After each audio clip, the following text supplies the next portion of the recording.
क्या आप कभी कभी रात को जागते हुए बस छत को देखते रहते हैं? क्या आपके मन में एक अजीब सी बेचैनी होती है, एक खालीपन जिसे आप नाम नहीं दे पाते?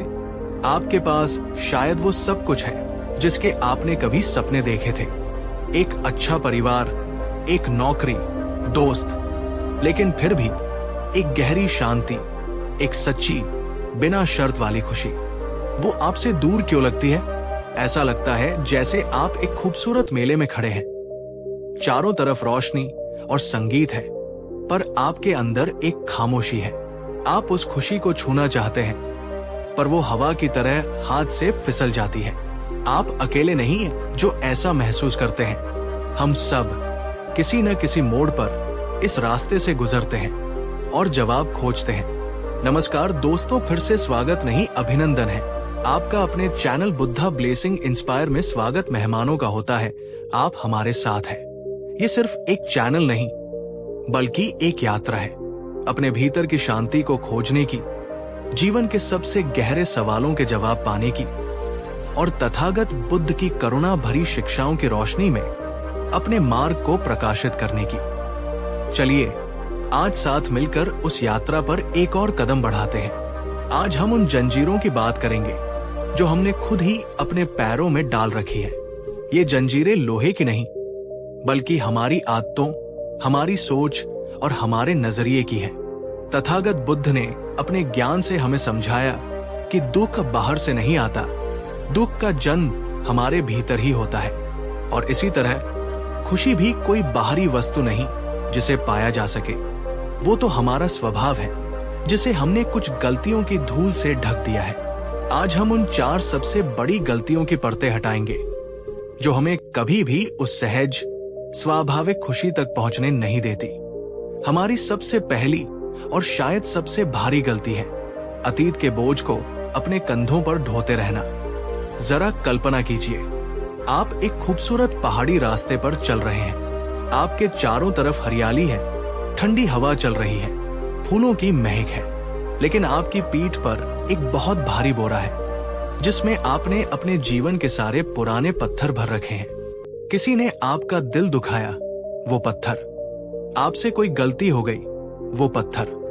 कोई अवसर हाथ से निकल गया, वो पत्थर। किसी ने आपको धोखा दिया, वो सबसे बड़ा और नुकीला पत्थर। अब आप बताइए, क्या आप उस रास्ते की खूबसूरती का आनंद ले पाएंगे? आपका ध्यान तो उस बोझ के दर्द पर होगा, आपकी कमर झुकी हुई होगी, आपके कदम भारी होंगे। आप हर पल यही सोचते रहेंगे कि ये बोझ कितना भारी है। यही तो हम अपनी जिंदगी में करते हैं। हम उस इंसान को कभी माफ नहीं कर पाते जिसने हमें सालों पहले कुछ कहा था। हम अपनी उस एक गलती के लिए खुद को कोसते रहते हैं जो शायद अब किसी को याद भी नहीं। हम उन काश और अगर हमें जीते रहते हैं। काश मैंने वो किया होता, अगर ऐसा न हुआ होता। बुद्ध ने सिखाया कि अतीत एक मृत शरीर की तरह है। आप उसे कब तक अपनी पीठ पर लाद कर चलेंगे? वो सड़ेगा, बदबू देगा और आपके वर्तमान के हर पल को जहरीला बना देगा। उसे नीचे रखना ही एकमात्र उपाय है। उसे दफनाना होगा और उसे दफनाने की प्रक्रिया का नाम है क्षमा। क्षमा दूसरों के लिए नहीं, अपने लिए एक उपहार है। ये उस बोझ को उतार फेंकने की क्रिया है ताकि आप सीधे खड़े हो सकें, गहरी सांस ले सकें और अपने आज के रास्ते को देख सकें। मैं आपसे एक सवाल पूछना चाहता हूं और इसका जवाब पूरी ईमानदारी से अपने मन में दीजिएगा। और अगर आप सहज महसूस करें तो कमेंट्स में भी साझा कीजिएगा। क्या आपके कंधों पर भी अतीत का कोई ऐसा बोझ है जिसे आप आज अभी इसी पल नीचे रखने का फैसला कर सकते हैं? जब हम अतीत के बोझ को उतार फेंकते हैं तो हमें लगता है कि अब हम आजाद हैं, लेकिन तभी हम एक और अदृश्य जाल में फंस जाते हैं। और ये हमारी दूसरी सबसे बड़ी गलती है, भविष्य की चिंता में डूबे रहना। हमारा शरीर तो वर्तमान में बैठा होता है, लेकिन हमारा मन वो तो कल की दौड़ लगा रहा होता है। कल क्या होगा? क्या मैं सफल हो पाऊंगा? क्या मेरे पास पर्याप्त धन होगा? क्या मेरे अपने मेरे साथ रहेंगे? क्या मैं बीमार तो नहीं पड़ जाऊंगा? ये हजारों क्या होगा वाले सवाल एक अंतहीन रेगिस्तान की तरह है, जिसमें हम भटकते रहते हैं और हमारे आज की ऊर्जा का हर कतरा सूख जाता है। बुद्ध की एक बहुत सुंदर शिक्षा है। वो कहते थे, अपने आज के भोजन का स्वाद लो, भविष्य की चिंता में इस निवाले का आनंद मत खो। हम भविष्य को सुरक्षित करने की कोशिश में इतने व्यस्त हो जाते हैं कि हम उस वर्तमान को जीना ही भूल जाते हैं जो हमारे हाथ में है। भविष्य एक कल्पना है, एक ऐसी धुंध जिसे हम देख तो सकते हैं पर पकड़ नहीं सकते, और उस धुंध के डर से हम अपने पैरों के नीचे की ठोस जमीन को महसूस करना बंद कर देते हैं। चिंता करना ऐसा है जैसे आप एक रॉकिंग चेयर पर बैठे हैं। आप हिल तो रहे हैं, ऊर्जा भी खर्च कर रहे हैं, पर पहुंच कहीं नहीं रहे। ये मन की एक आदत है, एक पैटर्न है, और इस आदत को तोड़ने का तरीका है जागरूकता। जब भी आप अपने मन को भविष्य की गलियों में भटकता हुआ पाएं, उसे धीरे से बिना किसी फटकार के वापस अपने वर्तमान क्षण में ले आएं। अपनी सांसों पर ध्यान दें। ये सांस जो अभी भीतर जा रही है और ये सांस जो अभी बाहर आ रही है, यही सत्य है। ये पल ही सत्य है। भविष्य जब आएगा तब वो भी एक आज बनकर ही आएगा। और अगर आपने आज में जीना सीख लिया तो आप हर आने वाले कल के लिए तैयार हैं। एक और सवाल है आपके लिए, आप अपने दिन का कितना प्रतिशत समय भविष्य की उन कल्पनाओं और चिंताओं में खो देते हैं जिनका कोई अस्तित्व ही नहीं है? सोचिएगा जरूर। इस सवाल का जवाब आपको आपकी खुशी का रास्ता दिखा सकता है। अब हम आते हैं तीसरी गलती पर, जो आज के युग में एक महामारी की तरह फैल चुकी है। ये गलती है लगातार दूसरों से अपनी तुलना करना और बाहरी स्वीकृति की तलाश करना। हम सुबह उठते ही अपना फोन देखते हैं और दूसरों की चमचमाती जिंदगियों की तस्वीरें देखने लगते हैं। कोई कहीं घूमने गया है, किसी को प्रमोशन मिल गया है, किसी ने नई गाड़ी खरीद ली है, और हम तुरंत अपनी जिंदगी को उस तस्वीर के सामने रखकर तौलने लगते हैं। और हमें अपनी जिंदगी हमेशा कम लगती है, फीकी लगती है। हम भूल जाते हैं कि हम सिर्फ दूसरों की सफलता की हाईलाइट रील देख रहे हैं, उनके संघर्षों का बिहाइंड द सीन्स नहीं। बुद्ध ने सिखाया था कि हर फूल अपने समय पर खिलता है। गुलाब की तुलना कमल से नहीं की जा सकती और चमेली की तुलना सूरजमुखी से नहीं। सबकी अपनी खूबसूरती है, अपनी महक है, अपना समय है। आप एक अद्वितीय रचना है। आपकी यात्रा किसी और की यात्रा की कार्बन कॉपी नहीं हो सकती। जब आप अपनी तुलना दूसरों से करते हैं तो आप अपना ही अपमान करते हैं। आप उस दिव्यता का अपमान करते हैं जिसने आपको इतना अनूठा बनाया है। और इसी तुलना से जन्म लेती है स्वीकृति की भूख। हम चाहते हैं कि लोग हमें पसंद करें, हमारी तारीफ करें, हमें मान्यता दें। हम ऐसे कपड़े पहनते हैं जो दूसरों को अच्छे लगे। हम ऐसी बातें करते हैं जो दूसरों को पसंद आए। हम वो काम करते हैं जिससे हमें समाज में वाहवाही मिले। इस प्रक्रिया में हम धीरे धीरे खुद को खो देते हैं। हम एक मुखौटा बन जाते हैं और हमारा असली चेहरा कहीं अंदर घुटने लगता है। सच्ची खुशी तब मिलती है जब आप बाहरी स्वीकृति से मुक्त हो जाते हैं। जब आपकी खुशी इस बात पर निर्भर नहीं करती कि कोई आपकी तारीफ कर रहा है या नहीं। जब आप खुद को वैसे ही स्वीकार कर लेते हैं जैसे आप हैं, अपनी अच्छाइयों और अपनी खामियों के साथ। इसे कहते हैं आत्मकरुणा। जब आप खुद के सबसे अच्छे दोस्त बन जाते हैं, क्या आप भी अक्सर दूसरों की जिंदगी की जगमगाहट देखकर अपनी मोमबत्ती की लौ को कम आंकते हैं? कमेंट्स में बताइएगा कि इस एहसास से बाहर निकलने के लिए आप क्या प्रयास करते हैं। शायद आपके अनुभव से किसी और को भी प्रेरणा मिले। और अब हम उस चौथी और आखिरी गलती पर आते हैं जो इन सभी गलतियों की जड़ में है। ये है बदलाव का विरोध करना। जीवन का एकमात्र सत्य यही है कि सब कुछ बदल रहा है। अनित्यता यही बुद्ध की सबसे गहरी शिक्षाओं में से एक है। हमारा शरीर बदल रहा है, हमारे रिश्ते बदल रहे हैं, हमारी परिस्थितियां बदल रही हैं। ये पूरी दुनिया हर पल बदल रही है। नदी का पानी हर क्षण नया होता है। आप एक ही नदी में दोबारा कदम नहीं रख सकते। लेकिन हम इंसान, हम बदलाव से डरते हैं। हम चाहते हैं कि सब कुछ वैसा ही रहे जैसा है।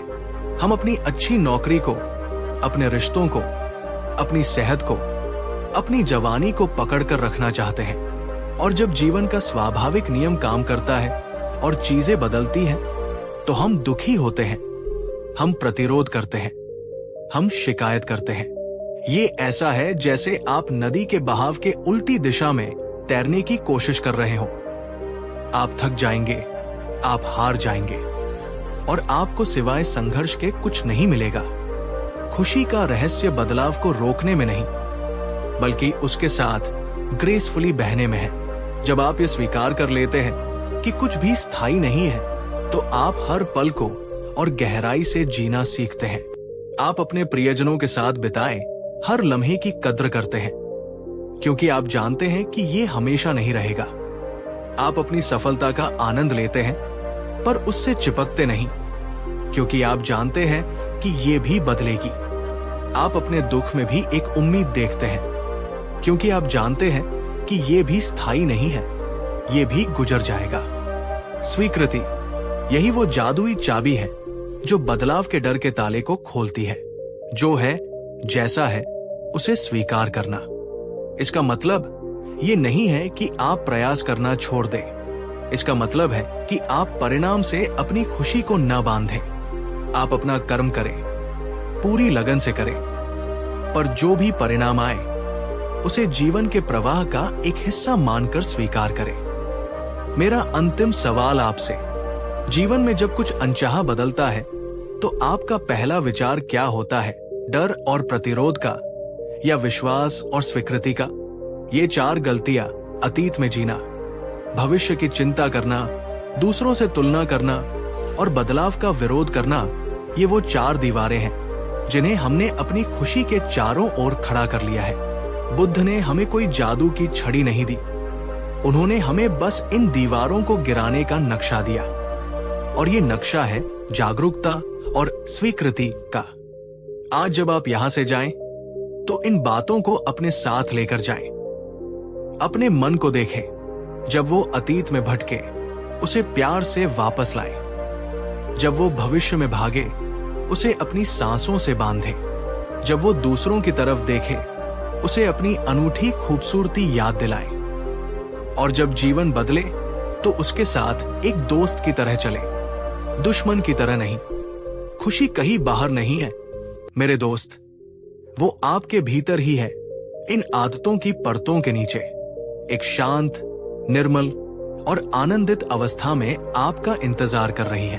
अगर इन बातों ने आपके दिल के किसी कोने को छुआ है, अगर आपको लगा कि ये बातें आपके लिए ही कही जा रही थी, तो इस वीडियो को एक लाइक जरूर दीजिएगा। इसे अपने उन दोस्तों और प्रियजनों के साथ शेयर कीजिए जिन्हें शायद इन शब्दों की आज सबसे ज्यादा जरूरत हो। और अगर आप इस यात्रा पर हमारे साथ बने रहना चाहते हैं, तो बुद्धा ब्लेसिंग इंस्पायर परिवार का हिस्सा बने।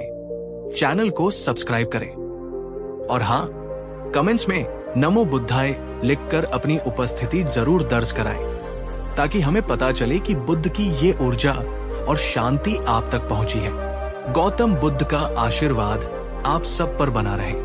आप सभी के भीतर की ज्योति प्रकाशित हो। हिमालय की गोद में दुनिया की नजरों से दूर एक गांव था जिसका नाम था सूर्यगढ़। ये नाम उसे इसलिए मिला था क्योंकि हर सुबह सूरज की पहली किरण गांव के सबसे ऊंचे शिखर को चूमकर ही पूरी घाटी में फैलती थी। यहाँ के लोग सीधे सादे थे। उनकी दुनिया पहाड़ों, झरनों और अपने खेतों तक ही सीमित थी। उनकी कहानियां पीढ़ियों से चली आ रही थी। उनके विश्वास पत्थर की तरह मजबूत थे। इसी गांव में एक नौजवान रहता था जिसका नाम था कायल। कायल कोई साधारण नौजवान नहीं था। उसके हाथों में जादू था। जब वो लकड़ी का कोई टुकड़ा उठाता तो उसकी छेनी और हथौड़ी के नीचे वो बेजान लकड़ी जीवंत हो उठती थी। वो चिड़िया बनाता तो लगता जैसे अभी चहचहाकर उड़ जाएंगी। वो फूल बनाता तो लगता जैसे उनकी महक हवा में तैर रही है। सूर्यगढ़ का हर घर उसकी बनाई किसी न किसी कलाकृति से सजा था। लोग उसकी कला का सम्मान करते थे, पर कायल अपनी ही कला के भीतर एक अजीब सा खालीपन महसूस करता था। उसे लगता था कि वो जो भी बना रहा है वो अधूरा है। उसमें रूप है, आकार है, सुंदरता है, पर आत्मा नहीं है। हर रात जब पूरा सूर्यगर गहरी नींद में सो जाता, कायल अपनी छोटी सी कार्यशाला में जागता रहता। जलते हुए दिए की कांपती हुई लौ में वो अपनी बनाई मूर्तियों को घूरता और सोचता, इसमें वो क्या कमी है जो मुझे बेचैन करती है?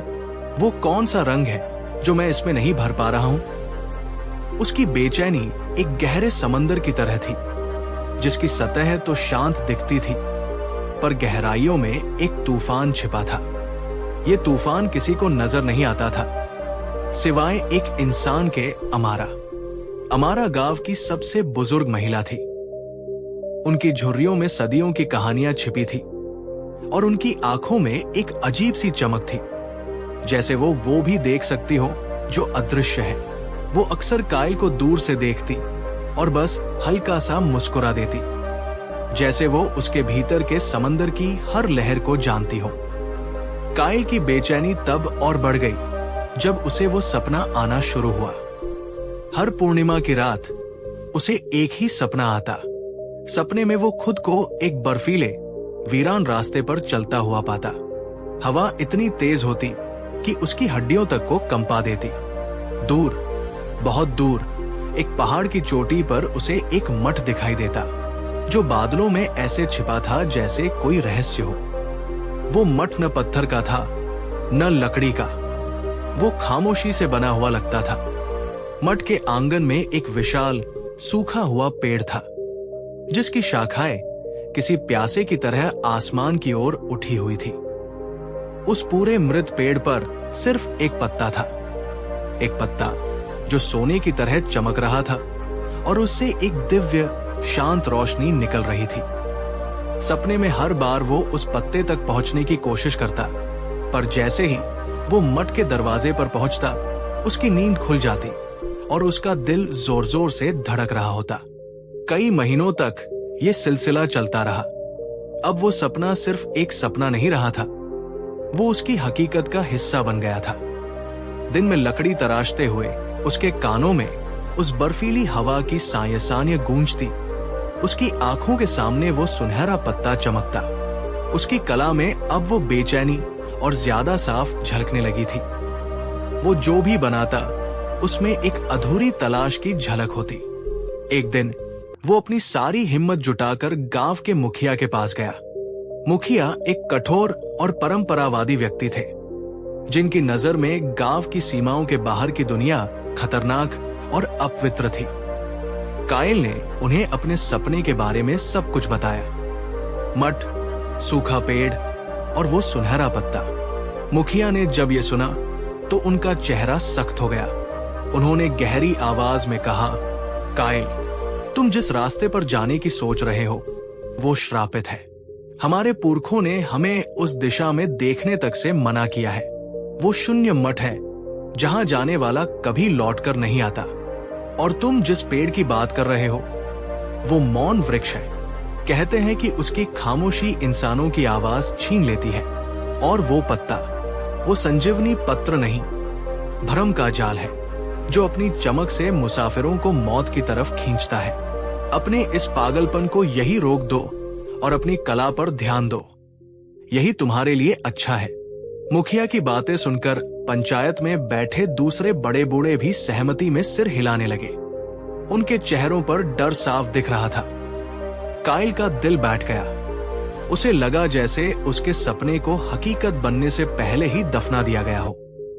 वो निराश होकर वहां से उठ गया और नदी किनारे एक चट्टान पर जाकर बैठ गया। सूरज डूब रहा था और उसकी लालिमा नदी के पानी को खून की तरह रंग रही थी। कायल को लगा जैसे ये आसमान भी उसके सपने के टूटने का मातम मना रहा है। तभी उसके कंधे पर एक नरम हाथ का स्पर्श हुआ। उसने पलट कर देखा तो अमारा खड़ी थी। अमारा उसके पास बैठ गई। उन्होंने कुछ कहा नहीं, बस खामोशी से नदी को देखती रही। कुछ देर बाद वो बोली, जब दुनिया तुम्हें डराए तो समझ लेना कि तुम किसी बहुत खास चीज के करीब पहुंच रहे हो। डर हमेशा कीमती खजानों का पहरेदार होता है। काइल ने हैरानी से उनकी तरफ देखा, पर माँ अमारा, मुखिया जी और सब कहते हैं कि वो रास्ता मौत का रास्ता है। अमारा मुस्कुराई। मौत का नहीं काइल, वो खुद की खोज का रास्ता है। वो मत बाहर नहीं, तुम्हारे भीतर भी है। वो सूखा पेड़ तुम्हारी अपनी अधूरी जिंदगी है, और वो सुनहरा पत्ता वो तुम्हारी आत्मा है जिसे तुम अपनी कला में तलाश रहे हो। पुरखों ने उस रास्ते पर जाने से इसलिए नहीं रोका था कि वो खतरनाक है, बल्कि इसलिए रोका था क्योंकि उस रास्ते पर चलने के लिए बहुत हिम्मत चाहिए। अपने अंदर के डर का सामना करने की हिम्मत, अपने अकेलेपन से लड़ने की हिम्मत। अमारा ने अपनी पोटली से एक छोटी सी चीज निकाली। वो एक पुराना पीतल का दिशा सूचक यंत्र था, पर उसकी सुई उत्तर दक्षिण नहीं बताती थी। उसकी सुई पर एक छोटा सा दर्पण लगा था, जिसमें देखने वाले का ही अक्स दिखाई देता था। अमारा ने उसे काइल के हाथ में रखते हुए कहा, ये कोई आम दिशा सूचक नहीं है। जब तुम भटक जाओ, जब तुम्हें लगे कि तुम खो गए हो, तो इसमें देखना। ये तुम्हें उत्तर नहीं, स्वयं का रास्ता दिखाएगा। ये तुम्हें याद दिलाएगा कि तुम्हारी मंजिल बाहर किसी पहाड़ पर नहीं, तुम्हारे अपने भीतर है। उस रात काइल सो नहीं पाया। एक तरफ मुखिया की चेतावनी का डर था, दूसरी तरफ अमारा के शब्दों से मिली एक नई उम्मीद। उसके हाथ में वो दिशा सूचक यंत्र एक अंगारे की तरह दहक रहा था। उसने फैसला कर लिया, उसे जाना ही होगा। उसे अपनी कला को, अपनी जिंदगी को वो आत्मा देनी ही होगी जिसकी उसे तलाश थी। अगली सुबह सूरज की पहली किरण के साथ काइल ने अपना थैला उठाया। उसमें कुछ रोटियां, पानी और अपनी छेनी हथौड़ी रखी और चुपचाप गांव की सीमा से बाहर निकल गया। उसने पीछे मुड़कर नहीं देखा, क्योंकि वो जानता था कि अगर उसने एक बार भी अपने गांव की तरफ देख लिया तो उसके कदम वहीं रुक जाएंगे। पहाड़ों के बीच से गुजरता हुआ वो उस अनजाने रास्ते पर चल पड़ा, जिसके बारे में सिवाय डरावनी कहानियों के उसने कुछ नहीं सुना था। कई दिनों तक वो चलता रहा। रास्ते में उसे खूबसूरत वादियां भी मिली और खतरनाक चट्टानें भी। दिन में सूरज उसका साथी होता और रात में तारे उसकी रहनुमाई करते। वो अकेला था, पर उसे अकेलापन महसूस नहीं हो रहा था। उसे लग रहा था जैसे सदियों से वो इसी यात्रा का इंतजार कर रहा था। एक शाम जब वो एक संकरी घाटी से गुजर रहा था, तो हवा अचानक बदल गई। हवा में एक अजीब सी सरसराहट घुल गई, जैसे कोई कानों में फुसफुसा रहा हो। वो फुसफुसाहट धीरे धीरे शब्दों में बदलने लगी। ये शब्द किसी और के नहीं, उसी के अपने थे। उसके अपने डर, अपनी शंकाएं। तुम नहीं पहुंच पाओगे काइल, तुम एक धोखे के पीछे भाग रहे हो। लौट जाओ। सूर्यगढ़ में तुम्हारी एक सुरक्षित जिंदगी है। तुम एक असफल कलाकार हो और एक असफल मुसाफिर ही बनोगे। ये आवाजें उसके दिमाग में हथौड़े की तरह चोट कर रही थी। वो घाटी कानाफूसी घाटी थी, जिसके बारे में गांव में किंवदंतियां थी कि ये मुसाफिरों के मन के डर को आवाज दे देती है। काइल ने अपने कान बंद करने की कोशिश की, पर ये आवाजें बाहर से नहीं, अंदर से आ रही थी। उसका सिर चकराने लगा, उसके कदम लड़खड़ाने लगे। उसे लगा कि वो सच में पागल हो जाएगा। वो जमीन पर घुटनों के बल बैठ गया और जोर जोर से चिल्लाने लगा ताकि वो उन आवाजों को दबा सके, पर वो आवाजें और तेज हो गई। तभी उसे अमारा की बात याद आई। जब तुम भटक जाओ तो इसमें देखना। उसने कांपते हाथों से अपनी जेब से वो दिशा सूचक यंत्र निकाला।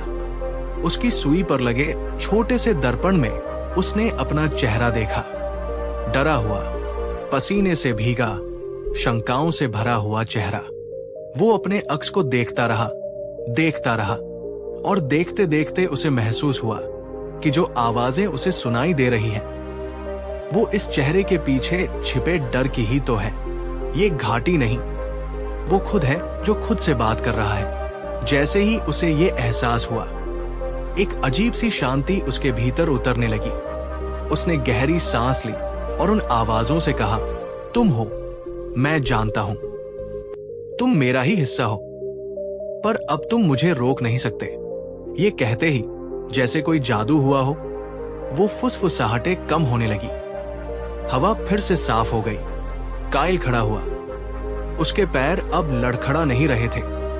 उसने अपनी पहली और सबसे बड़ी बाधा पार कर ली थी, अपने मन का डर। घाटी से निकलने के बाद उसका सफर उसे एक विशाल नदी के किनारे ले आया। नदी का प्रवाह बहुत तेज था और पानी इतना मटमैला कि उसकी गहराई का अंदाजा लगाना नामुमकिन था। दूर दूर तक कोई पुल नहीं था। काइल किनारे बैठकर सोचने लगा कि अब वो क्या करे। तभी उसे कुछ दूरी पर एक छोटी सी नाव और एक मल्लाह दिखाई दिया। वो एक अजीब सा आदमी था। उम्र का अंदाजा लगाना मुश्किल था। उसके चेहरे पर कोई भाव नहीं था, न खुशी का न दुख का। वो बस नदी को घूर रहा था, जैसे उसकी गहराइयों में कुछ पथ रहा हो। काइल उसके पास गया और बोला, बाबा, क्या आप मुझे नदी पार करा देंगे? मल्लाह ने धीरे से अपनी गर्दन घुमाई और काइल को ऐसे देखा जैसे वो उसके आर पार देख रहा हो। उसकी आवाज शांत पर नदी के पानी से भी ज्यादा गहरी थी। इस नदी का नाम विस्मृति है। बेटा, जो इसे पार करता है वो अपने अतीत का सबसे कीमती हिस्सा यही छोड़ जाता है। क्या तुम कीमत चुकाने को तैयार हो? काइल को उसकी बात समझ नहीं आई। कीमत? मेरे पास तो आपको देने के लिए कुछ सूखे मेवों और थोड़ी रोटियों के सिवा कुछ नहीं है। मल्लाह हल्का सा मुस्कुराया, पर उसकी आंखों में कोई चमक नहीं आई। ये नदी सोना चांदी नहीं लेती, ये यादें लेती है। इसे पार करने के लिए तुम्हें अपनी सबसे प्यारी याद को इस पानी में विसर्जित करना होगा। सोच लो, क्या तुम्हारे पास कोई ऐसी याद है जिसे खोकर भी तुम आगे बढ़ना चाहोगे? काइल सन्न रह गया। ये कैसी शर्त थी? उसकी यादें ही तो उसकी कुल जमा पूंजी थी। अपनी मां का चेहरा, अपने पिता का दुलार, अमारा की दी हुई हिम्मत, अपनी पहली कलाकृति बनाने की खुशी, वो किसे छोड़े? हर याद तो उसके वजूद का एक हिस्सा थी। उसने उस मल्लाह की आंखों में देखा। वो आंखें इंतजार कर रही थी, शांत और अड़ेग। उसने अपनी आंखें बंद की और अपने मन के भीतर झांका। अनगिनत यादें चलचित्र की तरह उसके सामने से गुजरने लगी।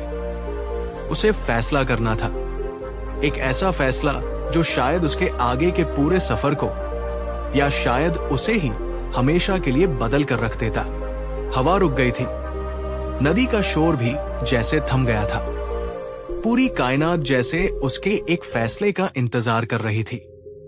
मल्लाह, जिसे उसने अपना नाम नरेन बताया था, अपनी नाव पर बैठ गया था और अपनी पतवार को पानी में डालकर बस काइल की तरफ देख रहा था। नाव धीरे धीरे लहरों पर हिचकोले खा रही थी, जैसे किसी दूसरे लोक में जाने का निमंत्रण दे रही हो। काइल को समझ आ गया था कि ये कोई साधारण नदी नहीं है और नहीं, ये कोई साधारण मल्लाह है। ये उसकी यात्रा का दूसरा पड़ाव था, एक और परीक्षा। उसने एक गहरी सांस ली, अपनी सबसे कीमती याद को अपने मन में चुना और नरेन की तरफ बढ़ते हुए बोला, मैं तैयार हूं। नरेन ने कोई प्रतिक्रिया नहीं दी, बस नाव को किनारे की तरफ थोड़ा और सरका दिया। काइल नाव में बैठ गया। जैसे ही नाव जमीन से अलग होकर पानी के बीच में आई, चारों तरफ से एक घना दूधिया कोहरा उठने लगा। कुछ ही पलों में नदी का दूसरा किनारा तो क्या, खुद नरेन का चेहरा भी धुंधला पड़ने लगा। काइल को लगा जैसे वो नाव में नहीं, समय और स्थान के बीच किसी शून्य में तैर रहा हो। कोहरा इतना घना था कि उसे अपनी सांस की आवाज भी गूंजती हुई सुनाई दे रही थी। उसने घबराकर नरेन की तरफ देखा, जो अब बस एक धुंधली परछाई लग रहा था। नरेन की गहरी आवाज कोहरे को चीरती हुई आई, याद को छोड़ना आसान होता है नौजवान, मुश्किल होता है उस याद के जाने से तुम्हारे अंदर जो खालीपन पैदा होगा उसके साथ जीना। अब तुम्हारी असली यात्रा शुरू होगी, उस खालीपन को भरने की यात्रा। ये कहकर नरेन खामोश हो गया। नाव धीरे धीरे आगे बढ़ती रही, एक अनजाने अदृश्य किनारे की ओर। कायल को नहीं पता था कि इस कोहरे के उस पार क्या है। क्या शून्य मठ वही है, या ये किसी और बड़े भ्रम का आगाज है? उसके हाथ में अमारा का दिया हुआ दिशा सूचक यंत्र ठंडा पड़ चुका था और उसकी अपनी सबसे प्यारी याद नदी की गहराइयों में कहीं खो चुकी थी और अपने पीछे एक अथाह सूनापन छोड़ गई थी। कोहरे में समय का कोई अस्तित्व नहीं था। घड़ियां, पल, दिन, रात सब उस दूधिया धुंध में घुलकर एक हो गए थे। कायल को नहीं पता था कि वो कितनी देर उस नाव में बैठा रहा।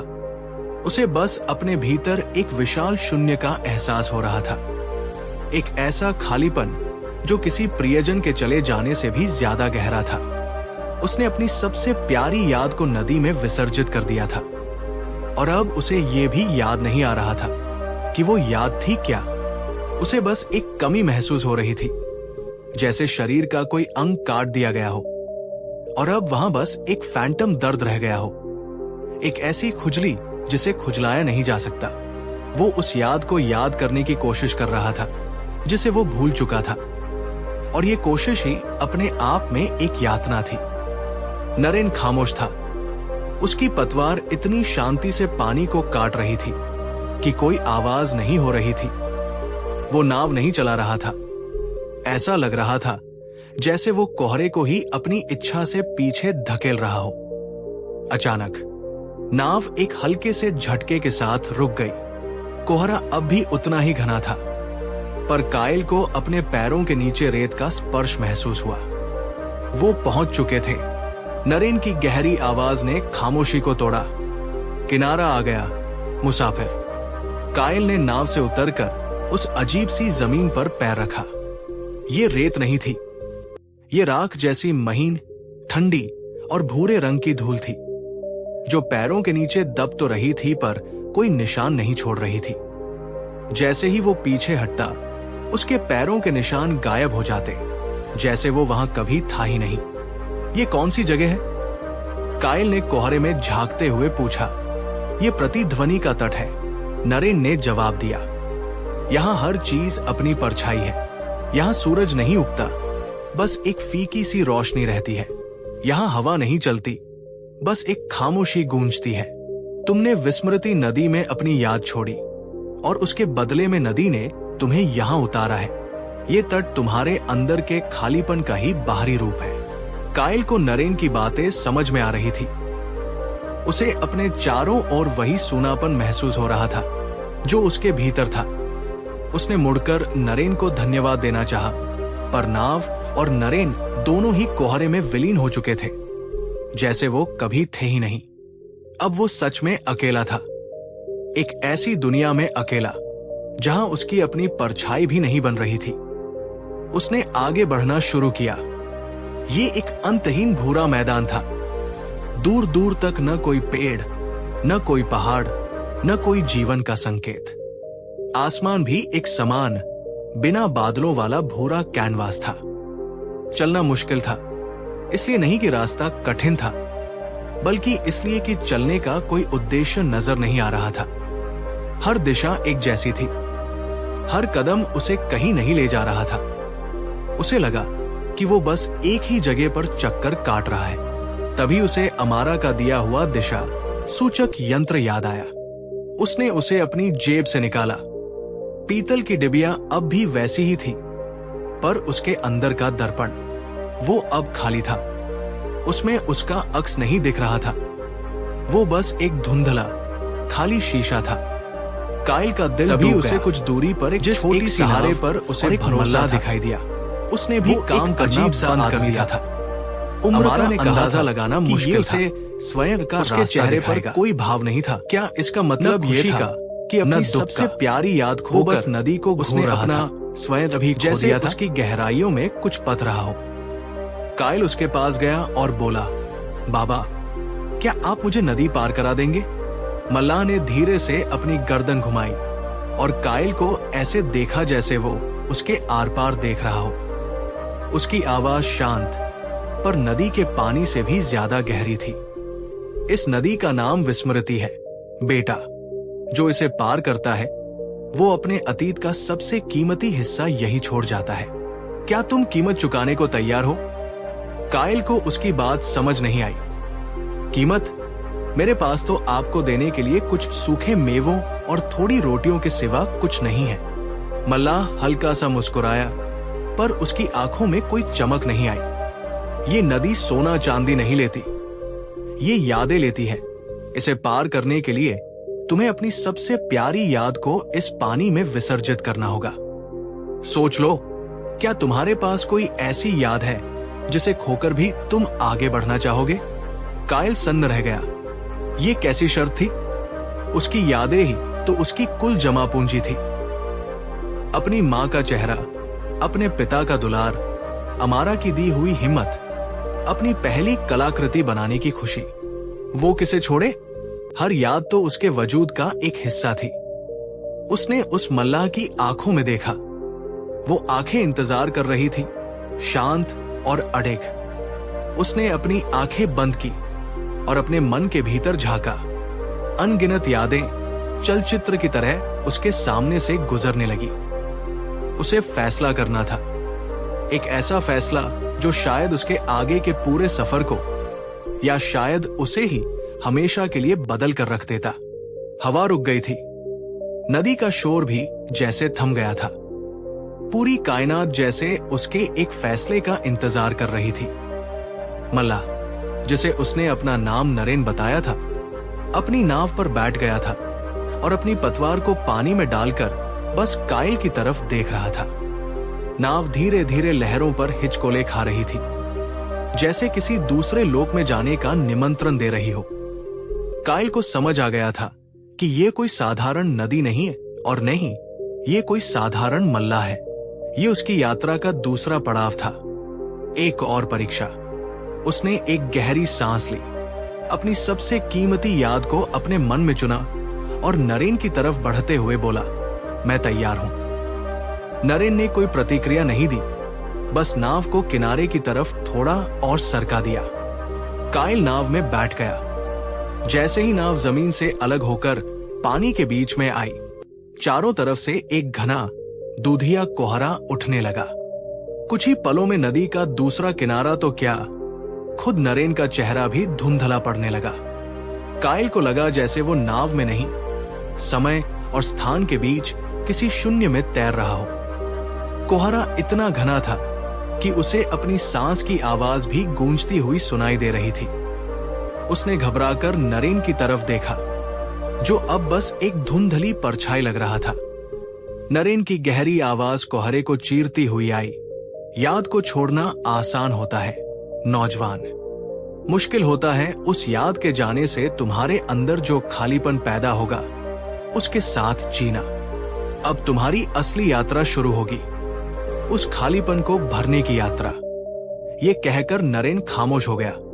नाव धीरे धीरे आगे बढ़ती रही, एक अनजाने अदृश्य किनारे की ओर। कायल को नहीं पता था कि इस कोहरे के उस पार क्या है। क्या शून्य मठ वही है, या ये किसी और बड़े भ्रम का आगाज है? उसके हाथ में अमारा का दिया हुआ दिशा सूचक यंत्र ठंडा पड़ चुका था और उसकी अपनी सबसे प्यारी याद नदी की गहराइयों में कहीं खो चुकी थी और अपने पीछे एक अथाह सूनापन छोड़ गई थी। कोहरे में समय का कोई अस्तित्व नहीं था। घड़ियां, पल, दिन, रात, सब उस दूधिया धुंध में घुलकर एक हो गए थे। कायल को नहीं पता था कि वो कितनी देर उस नाव में बैठा रहा। उसे बस अपने भीतर एक विशाल शून्य का एहसास हो रहा था, एक ऐसा खालीपन जो किसी प्रियजन के चले जाने से भी ज्यादा गहरा था। उसने अपनी सबसे प्यारी याद को नदी में विसर्जित कर दिया था और अब उसे ये भी याद नहीं आ रहा था कि वो याद थी क्या। उसे बस एक कमी महसूस हो रही थी, जैसे शरीर का कोई अंग काट दिया गया हो और अब वहां बस एक फैंटम दर्द रह गया हो, एक ऐसी खुजली जिसे खुजलाया नहीं जा सकता। वो उस याद को याद करने की कोशिश कर रहा था जिसे वो भूल चुका था, और ये कोशिश ही अपने आप में एक यातना थी। नरेन खामोश था। उसकी पतवार इतनी शांति से पानी को काट रही थी कि कोई आवाज नहीं हो रही थी। वो नाव नहीं चला रहा था। ऐसा लग रहा था जैसे वो कोहरे को ही अपनी इच्छा से पीछे धकेल रहा हो। अचानक नाव एक हल्के से झटके के साथ रुक गई। कोहरा अब भी उतना ही घना था, पर कायल को अपने पैरों के नीचे रेत का स्पर्श महसूस हुआ। वो पहुंच चुके थे। नरेन की गहरी आवाज ने खामोशी को तोड़ा। किनारा आ गया मुसाफिर। कायल ने नाव से उतरकर उस अजीब सी जमीन पर पैर रखा। ये रेत नहीं थी, ये राख जैसी महीन, ठंडी और भूरे रंग की धूल थी, जो पैरों के नीचे दब तो रही थी पर कोई निशान नहीं छोड़ रही थी। जैसे ही वो पीछे हटता, उसके पैरों के निशान गायब हो जाते, जैसे वो वहां कभी था ही नहीं। ये कौन सी जगह है? कायल ने कोहरे में झांकते हुए पूछा। ये प्रतिध्वनि का तट है, नरेन ने जवाब दिया। यहां हर चीज अपनी परछाई है। यहां सूरज नहीं उगता, बस एक फीकी सी रोशनी रहती है। यहां हवा नहीं चलती, बस एक खामोशी गूंजती है। तुमने विस्मृति नदी में अपनी याद छोड़ी और उसके बदले में नदी ने तुम्हें यहां उतारा है। ये तट तुम्हारे अंदर के खालीपन का ही बाहरी रूप है। कायल को नरेन की बातें समझ में आ रही थी। उसे अपने चारों ओर वही सूनापन महसूस हो रहा था जो उसके भीतर था। उसने मुड़कर नरेन को धन्यवाद देना चाहा, पर नाव और नरेन दोनों ही कोहरे में विलीन हो चुके थे, जैसे वो कभी थे ही नहीं। अब वो सच में अकेला था, एक ऐसी दुनिया में अकेला जहां उसकी अपनी परछाई भी नहीं बन रही थी। उसने आगे बढ़ना शुरू किया। ये एक अंतहीन भूरा मैदान था। दूर दूर तक न कोई पेड़, न कोई पहाड़, न कोई जीवन का संकेत। आसमान भी एक समान, बिना बादलों वाला भूरा कैनवास था। चलना मुश्किल था, इसलिए नहीं कि रास्ता कठिन था, बल्कि इसलिए कि चलने का कोई उद्देश्य नजर नहीं आ रहा था। हर दिशा एक जैसी थी, हर कदम उसे कहीं नहीं ले जा रहा था। उसे लगा कि वो बस एक ही जगह पर चक्कर काट रहा है। तभी उसे अमारा का दिया हुआ दिशा सूचक यंत्र याद आया। उसने उसे अपनी जेब से निकाला। पीतल की डिबिया अब भी वैसी ही थी, पर उसके अंदर का दर्पण वो अब खाली था। उसमें उसका अक्स नहीं दिख रहा था, वो बस एक धुंधला खाली शीशा था।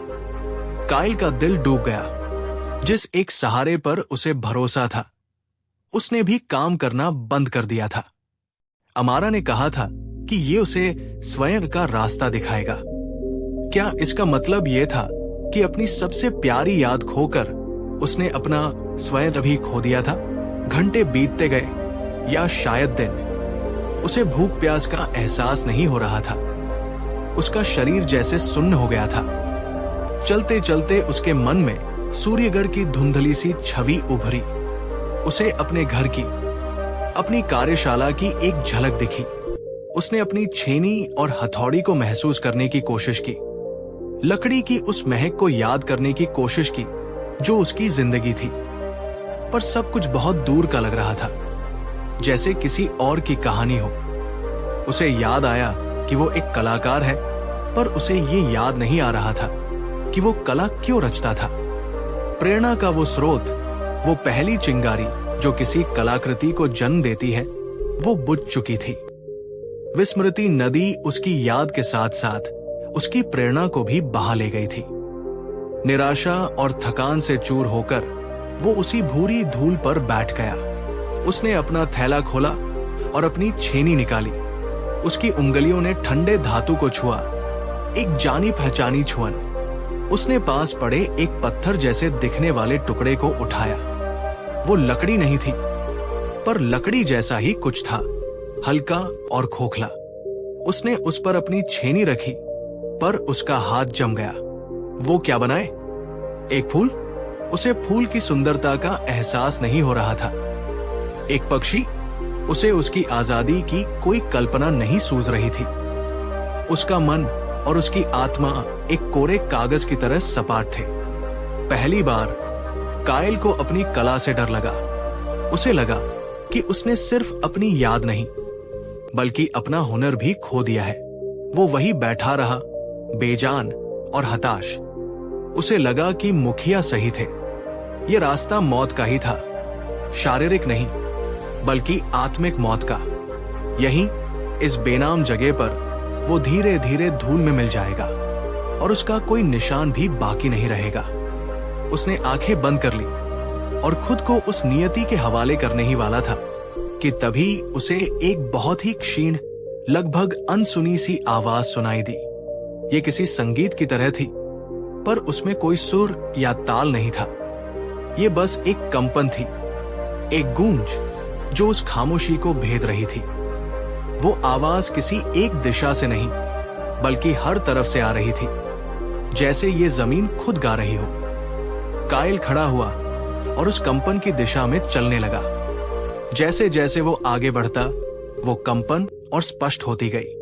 अब उसे लग रहा था जैसे हजारों लोग एक साथ मौन होकर ध्यान कर रहे हों और उनके ध्यान से उत्पन्न ऊर्जा ही ये संगीत पैदा कर रही हो। कुछ देर और चलने के बाद उसे दूर एक काली रेखा दिखाई दी। वो रेखा धीरे धीरे बड़ी होती गई और कायल को समझ आया कि वो एक जंगल है। पर ये कैसा जंगल था? जैसे ही वो करीब पहुंचा, उसका खून जम गया। वो पेड़ लकड़ी के नहीं थे, वो पत्थर के थे। एक विशाल अंतहीन जंगल जिसके हर पेड़, हर टहनी, हर पत्ते को किसी ने पत्थर में बदल दिया था। वो पेड़ मुड़े हुए थे, जैसे किसी भयानक पीड़ा में जम गए हों। उनकी शाखाएं आसमान की तरफ ऐसे उठी थी जैसे मदद के लिए पुकार रही हों। पर उनकी पुकार सदियों पहले खामोशी में ही दम तोड़ चुकी थी। ये मौन वृक्षों का जंगल था जिसके बारे में मुखिया ने बात की थी। जंगल के प्रवेश द्वार पर कोई रास्ता नहीं था। पत्थर के पेड़ एक दूसरे से इतने सटे हुए थे कि उनके बीच से निकलना नामुमकिन था। और वो कंपन, वो अजीब सा संगीत इसी जंगल के भीतर से आ रहा था। कायल समझ गया कि उसे इस जंगल को पार करना ही होगा। शून्य मठ इसी के उस पार कहीं होना चाहिए। पर कैसे? उसने एक पेड़ को छुआ। वो बर्फ की तरह ठंडा और पत्थर की तरह कठोर था। इस पर छेनी चलाना भी नामुमकिन था।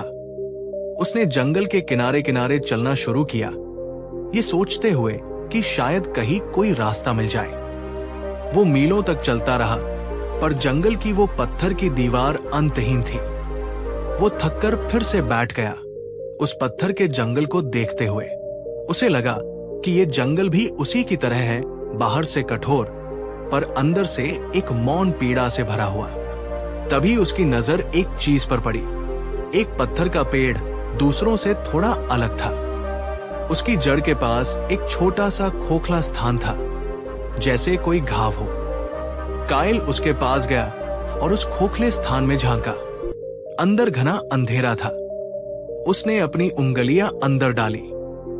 उसे अंदर कुछ नरम और खुरदुरा महसूस हुआ। उसने उसे बाहर निकाला। वो एक छोटा सा लकड़ी का टुकड़ा था, असली जीवित लकड़ी का टुकड़ा जो उस पत्थर के जंगल में किसी चमत्कार की तरह मौजूद था। वो लकड़ी गर्म थी, जैसे उसमें अब भी जीवन की ऊर्जा बाकी हो। कायल ने उसे अपनी हथेलियों में ले लिया और उसे महसूस करने लगा। सालों बाद जैसे किसी रेगिस्तान में पानी की एक बूंद गिरी हो। उस लकड़ी को हाथ में लेते ही कायल के मन में एक विचार आया। वो इस जंगल को काट नहीं सकता, इसे तोड़ नहीं सकता, तो क्या हुआ अगर वो इसमें कुछ जोड़ दे? क्या हुआ अगर वो इस मौन जंगल को अपनी कला से कुछ आवाज देने की कोशिश करे? पर वो क्या बनाए? उसके पास तो कोई प्रेरणा ही नहीं थी। उसने फिर से अपनी आंखें बंद की और अपने अंदर के उस खालीपन पर ध्यान केंद्रित किया। वो उस शून्य को महसूस करने लगा, उस कमी को, उस दर्द को जो किसी याद के खोने से पैदा हुआ था। उसने उस दर्द को कोई नाम देने की कोशिश नहीं की, उसे भरने की कोशिश नहीं की।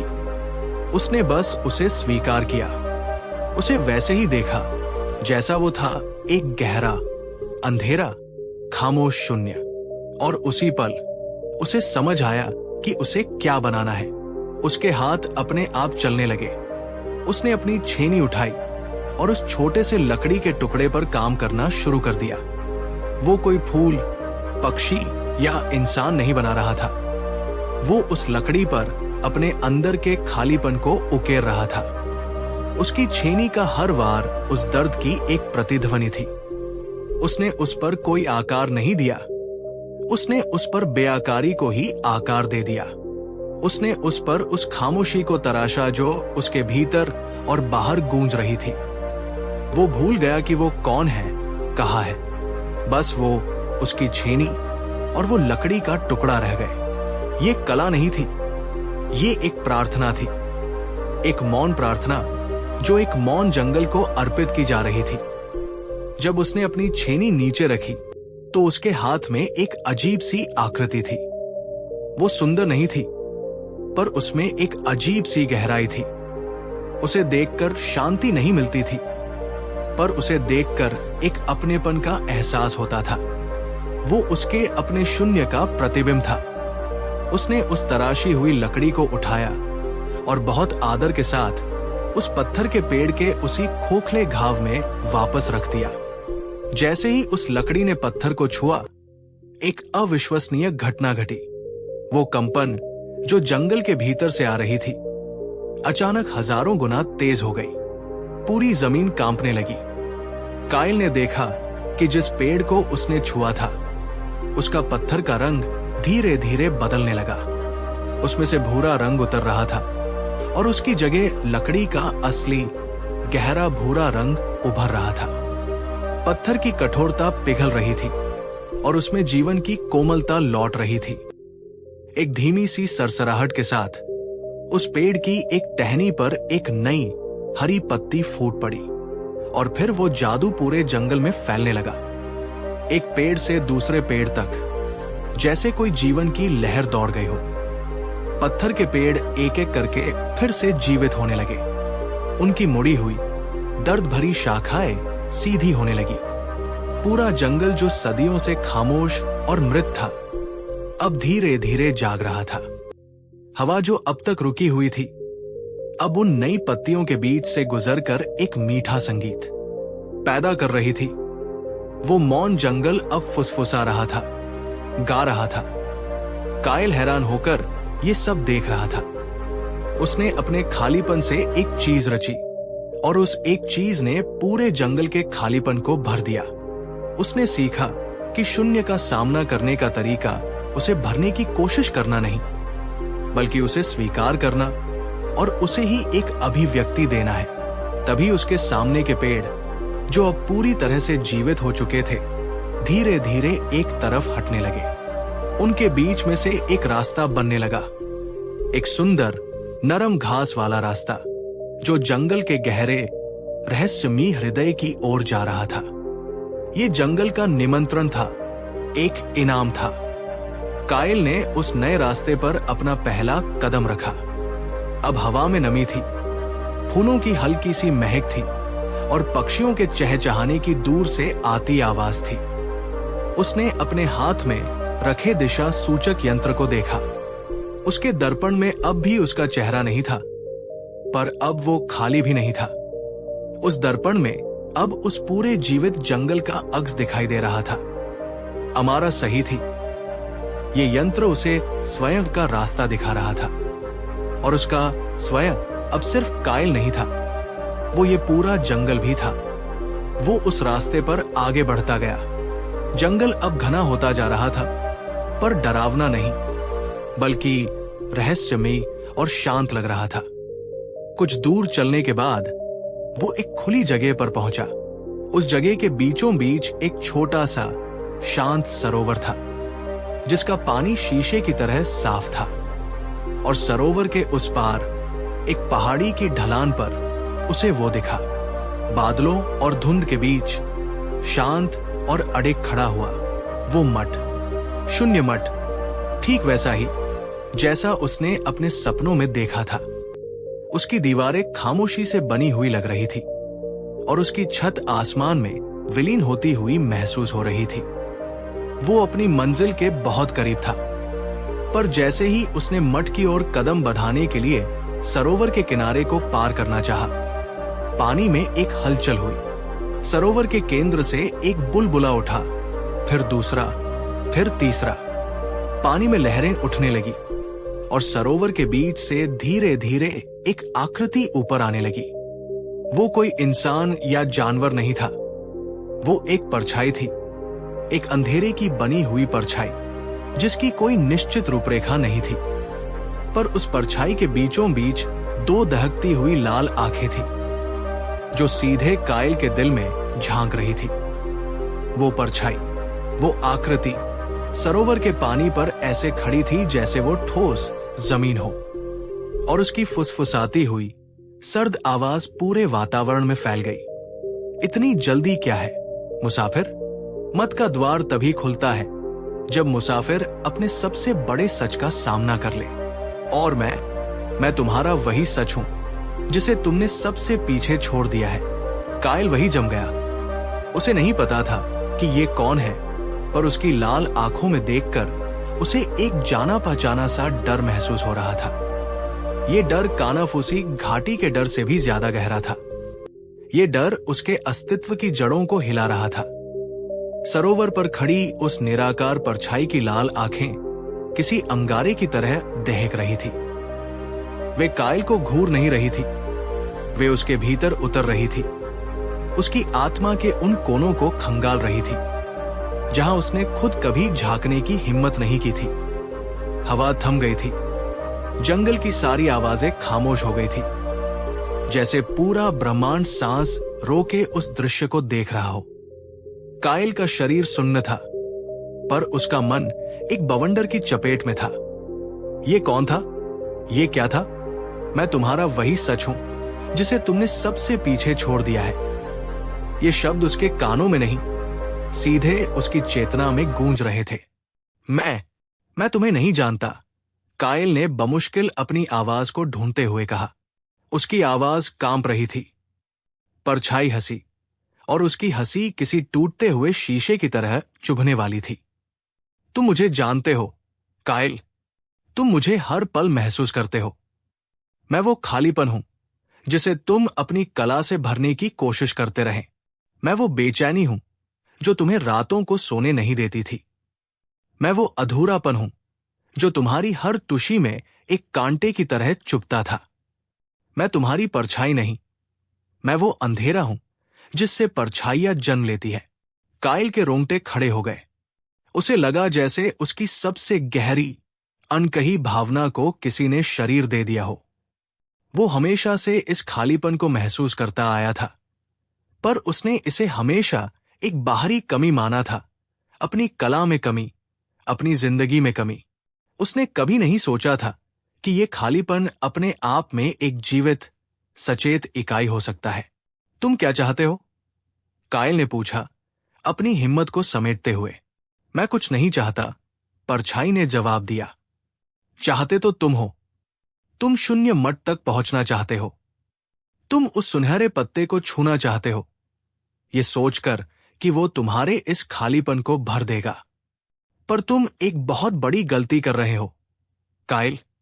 तुम मुझसे भागकर, मुझे नजरअंदाज करके वहां तक नहीं पहुंच सकते। मठ का रास्ता मेरे भीतर से होकर जाता है। ये कहकर परछाई ने अपना एक हाथ आगे बढ़ाया। वो हाथ अंधेरे का बना था, पर उसकी उंगलियां किसी इंसान की तरह लंबी और पतली थी।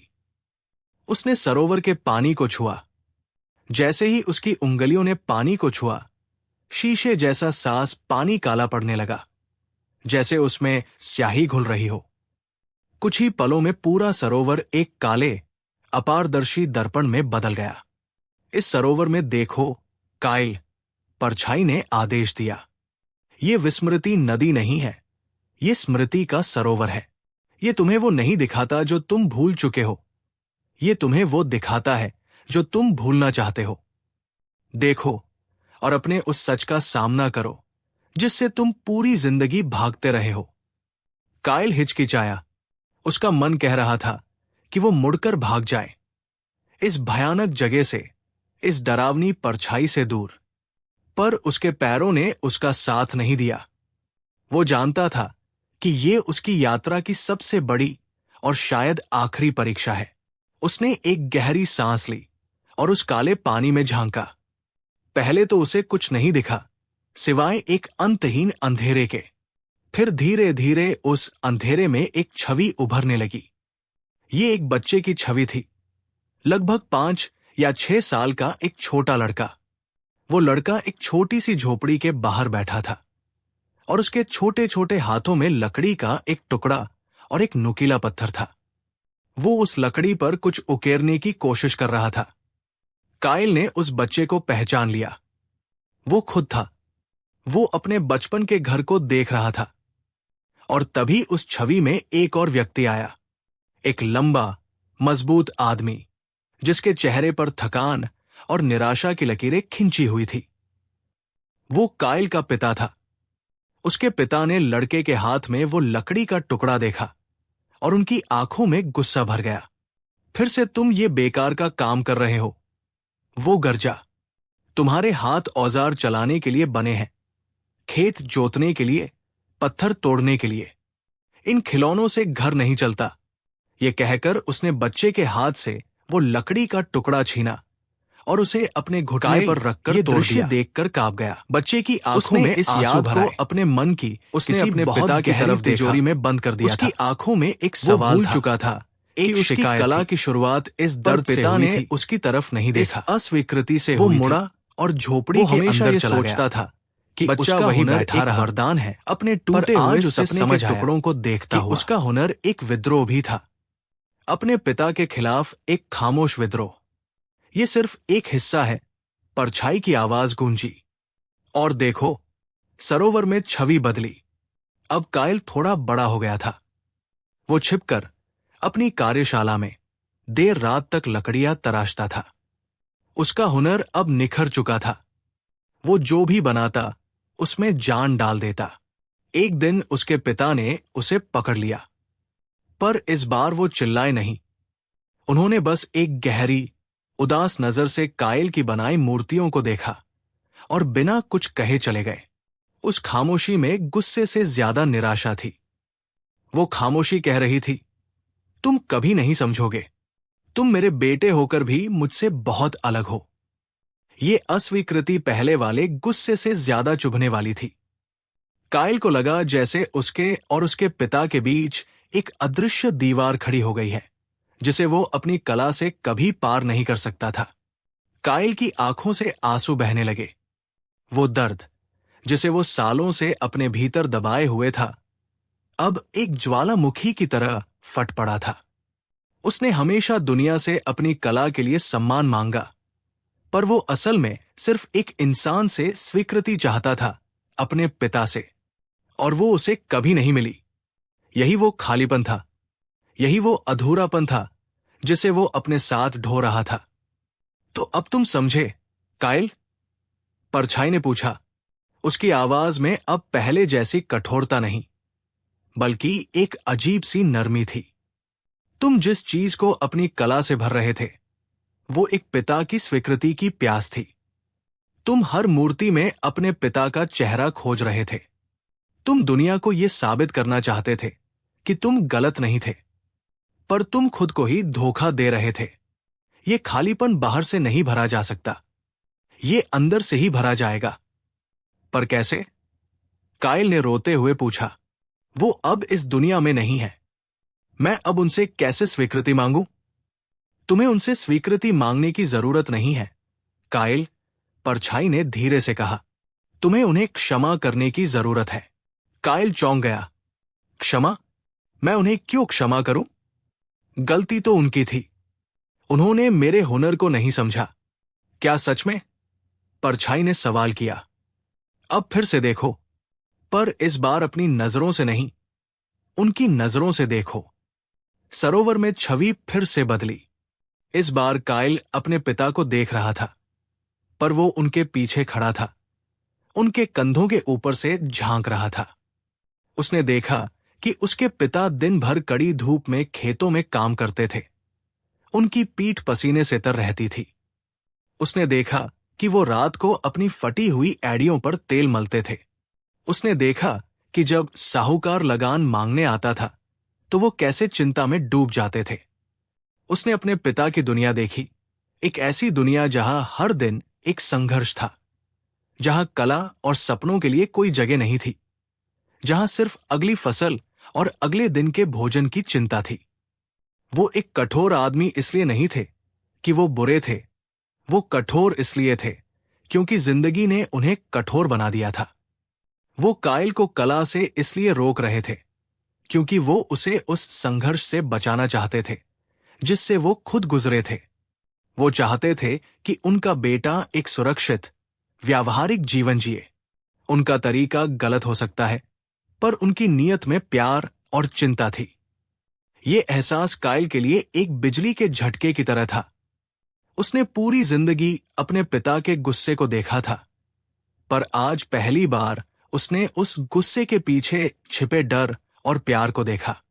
उसकी अपनी पीड़ा और गुस्से के शोर में वो कभी अपने पिता की खामोश पीड़ा को सुन ही नहीं पाया था। उसके भीतर का सारा गुस्सा, सारी शिकायतें बर्फ की तरह पिघलने लगी। उनकी जगह एक गहरी समझ और करुणा ने ले ली। उसने उस काले सरोवर के पानी में अपने पिता का चेहरा देखा, और पहली बार उसे उस चेहरे में कोई दुश्मन नहीं, बल्कि एक थका हुआ, चिंतित पिता नजर आया। मैं समझ गया, काइल ने धीरे से फुसफुसाया। उसके आंसू अब भी बह रहे थे, पर अब ये दर्द के नहीं, बल्कि मुक्ति के आंसू थे। उसने अपने दोनों हाथ जोड़े और उस सरोवर को प्रणाम करते हुए कहा, पिताजी, मैं आपको क्षमा करता हूं, और मैं आपसे भी क्षमा मांगता हूं कि मैं आपको कभी समझ नहीं पाया। जिस पल उसने ये शब्द कहे, एक चमत्कार हुआ। वो परछाई जो सरोवर पर खड़ी थी, धीरे धीरे सिकुड़ने लगी। उसका अंधेरा कम होने लगा। उसकी दहकती हुई लाल आंखें शांत होने लगी। वो सिकुड़कर एक छोटी सी काली गेंद में बदल गई और फिर किसी बुलबुले की तरह हवा में विलीन हो गई। उसके जाते ही सरोवर का काला पानी फिर से शीशे की तरह साफ और निर्मल होने लगा। काइल को लगा जैसे उसके सीने पर से कोई बहुत भारी पत्थर हट गया हो। वो खालीपन जो उसकी जिंदगी का केंद्र था, अब भी था, पर अब वो दर्दनाक नहीं था। अब वो एक शांत, स्वीकार्य स्थान बन गया था। उसे भरने की जरूरत महसूस नहीं हो रही थी। वो उस खालीपन के साथ जीना सीख गया था। तभी उसकी नजर सरोवर के उस पार मठ की ओर गई। मठ के दरवाजे, जो अब तक बंद थे, धीरे धीरे अपने आप खुल रहे थे। ये एक निमंत्रण था। उसकी परीक्षा समाप्त हो चुकी थी। काइल ने सरोवर को पार किया। उसके कदम अब हल्के थे। उसकी आत्मा आजाद थी। वो मठ के विशाल प्रांगण में दाखिल हुआ। प्रांगण के बीचों बीच वही सूखा हुआ पेड़ खड़ा था, जिसकी शाखाएं किसी प्यासे की तरह आसमान की ओर उठी हुई थी। और उस पूरे पेड़ पर, जैसा कि उसने अपने सपने में देखा था, सिर्फ एक पत्ता था। एक पत्ता जो सोने की तरह चमक रहा था, और उससे एक दिव्य, शांत रोशनी निकल रही थी। काइल धीरे धीरे उस पेड़ की ओर बढ़ा। उसकी धड़कनें तेज नहीं थी। उसके मन में अब कोई बेचैनी या अधूरापन नहीं था। वो बस एक शांत कौतूहल के साथ उस सुनहरे पत्ते को देख रहा था। वो पेड़ के नीचे पहुंचा और उसने ऊपर देखा। वो पत्ता पहुंच से बहुत दूर था। उसने सोचा, अब मुझे क्या करना है? क्या मुझे इस पर चढ़ना होगा? तभी उसे एक आवाज सुनाई दी। ये आवाज किसी की नहीं थी। ये उस पेड़ की खामोशी से ही निकल रही थी। तुम्हें कहीं चढ़ने की जरूरत नहीं है, काइल। जो तुम खोजने आए हो, वो तुम्हारे भीतर ही है। काइल हैरान रह गया। उसने नीचे देखा और उसे अपने पैरों के पास, पेड़ की जड़ में, एक छोटी सी लकड़ी का टुकड़ा पड़ा हुआ दिखाई दिया। ये वही लकड़ी थी जिस पर उसने मौन जंगल के बाहर अपने खालीपन को तराशा था। वो लकड़ी का टुकड़ा यहां कैसे पहुंचा? उसने उस लकड़ी को उठाया। जैसे ही उसने उसे छुआ, उसके मन में एक तीव्र इच्छा जागी। अपनी छेनी और हथौड़ी उठाने की इच्छा। उसने अपना थैला खोला और अपने औजारों को बाहर निकाला। बरसों बाद आज पहली बार उसके मन में कला रचने की एक शुद्ध, बिना किसी बोझ वाली इच्छा पैदा हुई थी। वो किसी को कुछ साबित करने के लिए नहीं, किसी खालीपन को भरने के लिए नहीं, बल्कि सिर्फ सृजन के आनंद के लिए कुछ बनाना चाहता था। काइल ये दृश्य देखकर कांप गया। उसने इस याद को अपने मन की किसी बहुत गहरी तिजोरी में बंद कर दिया था। वो भूल चुका था कि उसकी कला की शुरुआत इस दर्द से हुई थी, इस अस्वीकृति से हुई थी। वो हमेशा ये सोचता था कि उसका हुनर एक वरदान है, पर आज उसे समझ आया कि उसका हुनर एक विद्रोह भी था, अपने पिता के खिलाफ एक खामोश विद्रोह। ये सिर्फ एक हिस्सा है। परछाई की आवाज गूंजी, और देखो, सरोवर में छवि बदली। अब काइल थोड़ा बड़ा हो गया था। वो छिपकर अपनी कार्यशाला में देर रात तक लकड़ियां तराशता था। उसका हुनर अब निखर चुका था। वो जो भी बनाता उसमें जान डाल देता। एक दिन उसके पिता ने उसे पकड़ लिया, पर इस बार वो चिल्लाए नहीं। उन्होंने बस एक गहरी, उदास नजर से काइल की बनाई मूर्तियों को देखा और बिना कुछ कहे चले गए। उस खामोशी में गुस्से से ज्यादा निराशा थी। वो खामोशी कह रही थी, तुम कभी नहीं समझोगे। तुम मेरे बेटे होकर भी मुझसे बहुत अलग हो। ये अस्वीकृति पहले वाले गुस्से से ज्यादा चुभने वाली थी। काइल को लगा जैसे उसके और उसके पिता के बीच एक अदृश्य दीवार खड़ी हो गई है, जिसे वो अपनी कला से कभी पार नहीं कर सकता था। काइल की आंखों से आंसू बहने लगे। वो दर्द, जिसे वो सालों से अपने भीतर दबाए हुए था, अब एक ज्वालामुखी की तरह फट पड़ा था। उसने हमेशा दुनिया से अपनी कला के लिए सम्मान मांगा, पर वो असल में सिर्फ एक इंसान से स्वीकृति चाहता था, अपने पिता से, और वो उसे कभी नहीं मिली। यही वो खालीपन था, यही वो अधूरापन था जिसे वो अपने साथ ढो रहा था। तो अब तुम समझे, काइल? परछाई ने पूछा। उसकी आवाज में अब पहले जैसी कठोरता नहीं, बल्कि एक अजीब सी नरमी थी। तुम जिस चीज को अपनी कला से भर रहे थे, वो एक पिता की स्वीकृति की प्यास थी। तुम हर मूर्ति में अपने पिता का चेहरा खोज रहे थे। तुम दुनिया को यह साबित करना चाहते थे कि तुम गलत नहीं थे, पर तुम खुद को ही धोखा दे रहे थे। ये खालीपन बाहर से नहीं भरा जा सकता, ये अंदर से ही भरा जाएगा। पर कैसे? काइल ने रोते हुए पूछा। वो अब इस दुनिया में नहीं है। मैं अब उनसे कैसे स्वीकृति मांगूं? तुम्हें उनसे स्वीकृति मांगने की जरूरत नहीं है, काइल, परछाई ने धीरे से कहा। तुम्हें उन्हें क्षमा करने की जरूरत है।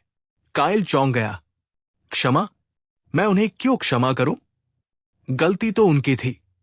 उन्होंने मेरे हुनर को नहीं समझा। क्या सच में? परछाई ने सवाल किया। अब फिर से देखो, पर इस बार अपनी नजरों से नहीं, उनकी नजरों से देखो। सरोवर में छवि फिर से बदली। इस बार काइल अपने पिता को देख रहा था, पर वो उनके पीछे खड़ा था, उनके कंधों के ऊपर से झांक रहा था। उसने देखा कि उसके पिता दिन भर कड़ी धूप में खेतों में काम करते थे। उनकी पीठ पसीने से तर रहती थी। उसने देखा कि वो रात को अपनी फटी हुई एड़ियों पर तेल मलते थे। उसने देखा कि जब साहूकार लगान मांगने आता था तो वो कैसे चिंता में डूब जाते थे। उसने अपने पिता की दुनिया देखी, एक ऐसी दुनिया जहां हर दिन एक संघर्ष था, जहां कला और सपनों के लिए कोई जगह नहीं थी, जहां सिर्फ अगली फसल और अगले दिन के भोजन की चिंता थी। वो एक कठोर आदमी इसलिए नहीं थे कि वो बुरे थे, वो कठोर इसलिए थे क्योंकि जिंदगी ने उन्हें कठोर बना दिया था। वो काइल को कला से इसलिए रोक रहे थे क्योंकि वो उसे उस संघर्ष से बचाना चाहते थे जिससे वो खुद गुजरे थे। वो चाहते थे कि उनका बेटा एक सुरक्षित, व्यावहारिक जीवन जिए। उनका तरीका गलत हो सकता है, पर उनकी नीयत में प्यार और चिंता थी। ये एहसास काइल के लिए एक बिजली के झटके की तरह था। उसने पूरी जिंदगी अपने पिता के गुस्से को देखा था, पर आज पहली बार उसने उस गुस्से के पीछे छिपे डर और प्यार को देखा। उसकी अपनी पीड़ा और गुस्से के शोर में वो कभी अपने पिता की खामोश पीड़ा को सुन ही नहीं पाया था। उसके भीतर का सारा गुस्सा, सारी शिकायतें बर्फ की तरह पिघलने लगी। उनकी जगह एक गहरी समझ और करुणा ने ले ली। उसने उस काले सरोवर के पानी में अपने पिता का चेहरा देखा, और पहली बार उसे उस चेहरे में कोई दुश्मन नहीं, बल्कि एक थका हुआ, चिंतित पिता नजर आया। मैं समझ गया, कायल ने धीरे से फुसफुसाया। उसके आंसू अब भी बह रहे थे, पर अब ये दर्द के नहीं, बल्कि मुक्ति के आंसू थे। उसने अपने दोनों हाथ जोड़े और उस सरोवर को प्रणाम करते हुए कहा, पिताजी, मैं आपको क्षमा करता हूं, और मैं आपसे भी क्षमा मांगता हूं कि मैं आपको कभी समझ नहीं पाया। जिस पल उसने ये शब्द कहे, एक चमत्कार हुआ। वो परछाई जो सरोवर पर खड़ी थी, धीरे धीरे सिकुड़ने लगी। उसका अंधेरा कम होने लगा। उसकी दहकती हुई लाल आंखें शांत होने लगी। वो सिकुड़कर एक छोटी सी काली गेंद में बदल गई और फिर किसी बुलबुले की तरह हवा में विलीन हो गई। उसके जाते ही सरोवर का काला पानी फिर से शीशे की तरह साफ और निर्मल होने लगा। कायल को लगा जैसे उसके सीने पर से कोई बहुत भारी पत्थर हट गया हो। वो खालीपन जो उसकी जिंदगी का केंद्र था, अब भी था, पर अब वो दर्दनाक नहीं था। अब वो एक शांत, स्वीकार्य स्थान बन गया था। उसे भरने की जरूरत महसूस नहीं हो रही थी। वो उस खालीपन के साथ जीना सीख गया था। तभी उसकी नजर सरोवर के उस पार मठ की ओर गई। मठ के दरवाजे, जो अब तक बंद थे, धीरे धीरे अपने आप खुल रहे थे। ये एक निमंत्रण था। उसकी परीक्षा समाप्त हो चुकी थी। कायल ने सरोवर को पार किया। उसके कदम अब हल्के थे। उसकी आत्मा आजाद थी। वो मठ के विशाल प्रांगण में दाखिल हुआ। प्रांगण के बीचों बीच वही सूखा हुआ पेड़ खड़ा था, जिसकी शाखाएं किसी प्यासे की तरह आसमान की ओर उठी हुई थी। और उस पूरे पेड़ पर, जैसा कि उसने अपने सपने में देखा था, सिर्फ एक पत्ता था। एक पत्ता जो सोने की तरह चमक रहा था, और उससे एक दिव्य, शांत रोशनी निकल रही थी। कायल धीरे धीरे उस पेड़ की ओर बढ़ा। उसकी धड़कनें तेज नहीं थी। उसके मन में अब कोई बेचैनी या अधूरापन नहीं था। वो बस एक शांत कौतूहल के साथ उस सुनहरे पत्ते को देख रहा था। वो पेड़ के नीचे पहुंचा और उसने ऊपर देखा। वो पत्ता पहुंच से बहुत दूर था। उसने सोचा, अब मुझे क्या करना है? क्या मुझे इस पर चढ़ना होगा? तभी उसे एक आवाज सुनाई दी। ये आवाज किसी की नहीं थी। ये उस पेड़ की खामोशी से ही निकल रही थी। तुम्हें कहीं चढ़ने की जरूरत नहीं है, कायल। जो तुम खोजने आए हो, वो तुम्हारे भीतर ही है। कायल हैरान रह गया। उसने नीचे देखा और उसे अपने पैरों के पास, पेड़ की जड़ में, एक छोटी सी लकड़ी का टुकड़ा पड़ा हुआ दिखाई दिया। ये वही लकड़ी थी जिस पर उसने मौन जंगल के बाहर अपने खालीपन को तराशा था। वो लकड़ी का टुकड़ा यहां कैसे पहुंचा? उसने उस लकड़ी को उठाया। जैसे ही उसने उसे छुआ, उसके मन में एक तीव्र इच्छा जागी। अपनी छेनी और हथौड़ी उठाने की इच्छा। उसने अपना थैला खोला और अपने औजारों को बाहर निकाला। बरसों बाद आज पहली बार उसके मन में कला रचने की एक शुद्ध, बिना किसी बोझ वाली इच्छा पैदा हुई थी। वो किसी को कुछ साबित करने के लिए नहीं, किसी खालीपन को भरने के लिए नहीं, बल्कि सिर्फ सृजन के आनंद के लिए कुछ बनाना चाहता था। वो पेड़ के नीचे बैठ गया और उस लकड़ी के टुकड़े पर काम करने लगा। उसके हाथ एक मंझे हुए संगीतकार की तरह चल रहे थे। वो सोच नहीं रहा था कि उसे क्या बनाना है। उसकी आत्मा, जो अब हर बोझ से मुक्त थी, खुद उसके हाथों को राह दिखा रही थी। छेनी का हर वार एक धन्यवाद था, एक उत्सव था। उसने उस लकड़ी में कोई चेहरा नहीं, कोई आकार नहीं, बल्कि एक भाव उकेरा। उसने उसमें स्वीकृति का भाव तराशा। घंटों बीत गए। जब उसने अपना काम पूरा किया, तो उसके हाथ में एक छोटी सी, अद्भुत कलाकृति थी। उसे देखकर शांति मिलती थी। एक गहरी, मौन शांति। तभी हवा का एक हल्का सा झोंका आया। ऊपर उस सुनहरे पत्ते ने एक कंपी ली और वो अपनी टहनी से टूट गया, पर वो नीचे जमीन पर नहीं गिरा। वो हवा में तैरता हुआ धीरे धीरे, बहुत धीरे धीरे नीचे कायल की ओर आने लगा। वो पत्ता नीचे आता रहा और अंत में आकर कायल की बनाई उस कलाकृति पर टिक गया। जिस क्षण उस सुनहरे पत्ते ने कायल की रचना को छुआ, एक तीव्र सफेद रोशनी उस पत्ते से निकली और पूरे मठ को, पूरे जंगल को और कायल के पूरे अस्तित्व को अपने आगोश में ले लिया। कायल को लगा जैसे वो रोशनी में घुल रहा है, जैसे उसका अपना कोई अलग अस्तित्व नहीं बचा है। वो पेड़, वो मठ, वो जंगल और वो खुद सब एक हो गए थे।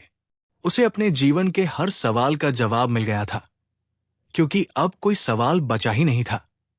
वो शून्य में नहीं, बल्कि पूर्णता में विलीन हो गया था। उसे नहीं पता कि वो कितनी देर उस अवस्था में रहा। जब उसने धीरे धीरे अपनी आंखें खोली तो वो मठ में नहीं था। वो एक शांत सुबह की रोशनी में नहाए हुए पहाड़ की चोटी पर बैठा था। उसके सामने सूर्यगढ़ की घाटी फैली हुई थी, जो सुनहरी धूप में चमक रही थी। उसके हाथ में उसकी वो कलाकृति थी और उस पर अब वो सुनहरा पत्ता नहीं था। वो पत्ता उस लकड़ी में समा चुका था और अब वो पूरी कलाकृति ही अंदर से एक हल्की सुनहरी आभा बिखेर रही थी। कायल को समझ आ गया था, वो सुनहरा पत्ता कोई जादुई चीज नहीं थी। वो बस एक प्रतीक था। असली खजाना वो यात्रा थी, वो आत्मखोज थी। असली सुनहरा पत्ता उसने खुद रचा था, अपने ही भीतर की स्वीकृति और क्षमा से। वो खड़ा हुआ और उसने सूर्यगढ़ की ओर देखा। वो जानता था कि अब उसकी जिंदगी पहले जैसी नहीं रहेगी। वो वापस जा रहा था, पर एक नए कायल के रूप में, एक ऐसा कलाकार जिसकी कला अब किसी अधूरेपन से नहीं, बल्कि एक गहरी पूर्णता से जन्म लेगी। पहाड़ की चोटी पर खड़ी ठंडी हवा कायल के बालों से खेल रही थी, पर उसे ठंडक का एहसास नहीं हो रहा था। उसके भीतर एक ऐसी शांति और ऊष्मा थी जो किसी भी बाहरी मौसम से परे थी। उसने अपनी हथेली में रखी उस कलाकृति को देखा। वो अब सिर्फ लकड़ी का एक टुकड़ा नहीं था, वो उसकी पूरी यात्रा का सार था, उसकी आत्मा का दर्पण। सुनहरी आभा अब भी उसमें से हौले हौले फूट रही थी, जैसे कोई शांत हृदय धड़क रहा हो। उसने शून्य मठ या उस सुनहरे पत्ते को खोजने की कोशिश नहीं की। वह जानता था कि वे भौतिक स्थान नहीं थे, बल्कि चेतना की अवस्थाएं थी जिन्हें उसने पार कर लिया था। अब पूरा संसार ही उसके लिए एक मठ था और जीवन का हर अनुभव एक सुनहरा पत्ता। सूर्यगढ़ का रास्ता उसके सामने फैला था, वही रास्ता जिस पर वो डर और अनिश्चितता के साथ चला था। पर अब हर पत्थर, हर मोड़ उसे जाना पहचाना और प्रिय लग रहा था। उसके कदम हल्के थे, उसकी चाल में कोई जल्दी नहीं थी। वो हर दृश्य का आनंद ले रहा था, बादलों की बदलती आकृतियां, हवा में जंगली फूलों की महक, दूर कहीं किसी झरने का संगीत। वो वापस लौट रहा था, पर यह एक पलायन नहीं, बल्कि एक आगमन था। वो अपने घर, अपनी जड़ों की ओर लौट रहा था, पर इस बार उन्हें एक नई दृष्टि से देखने के लिए।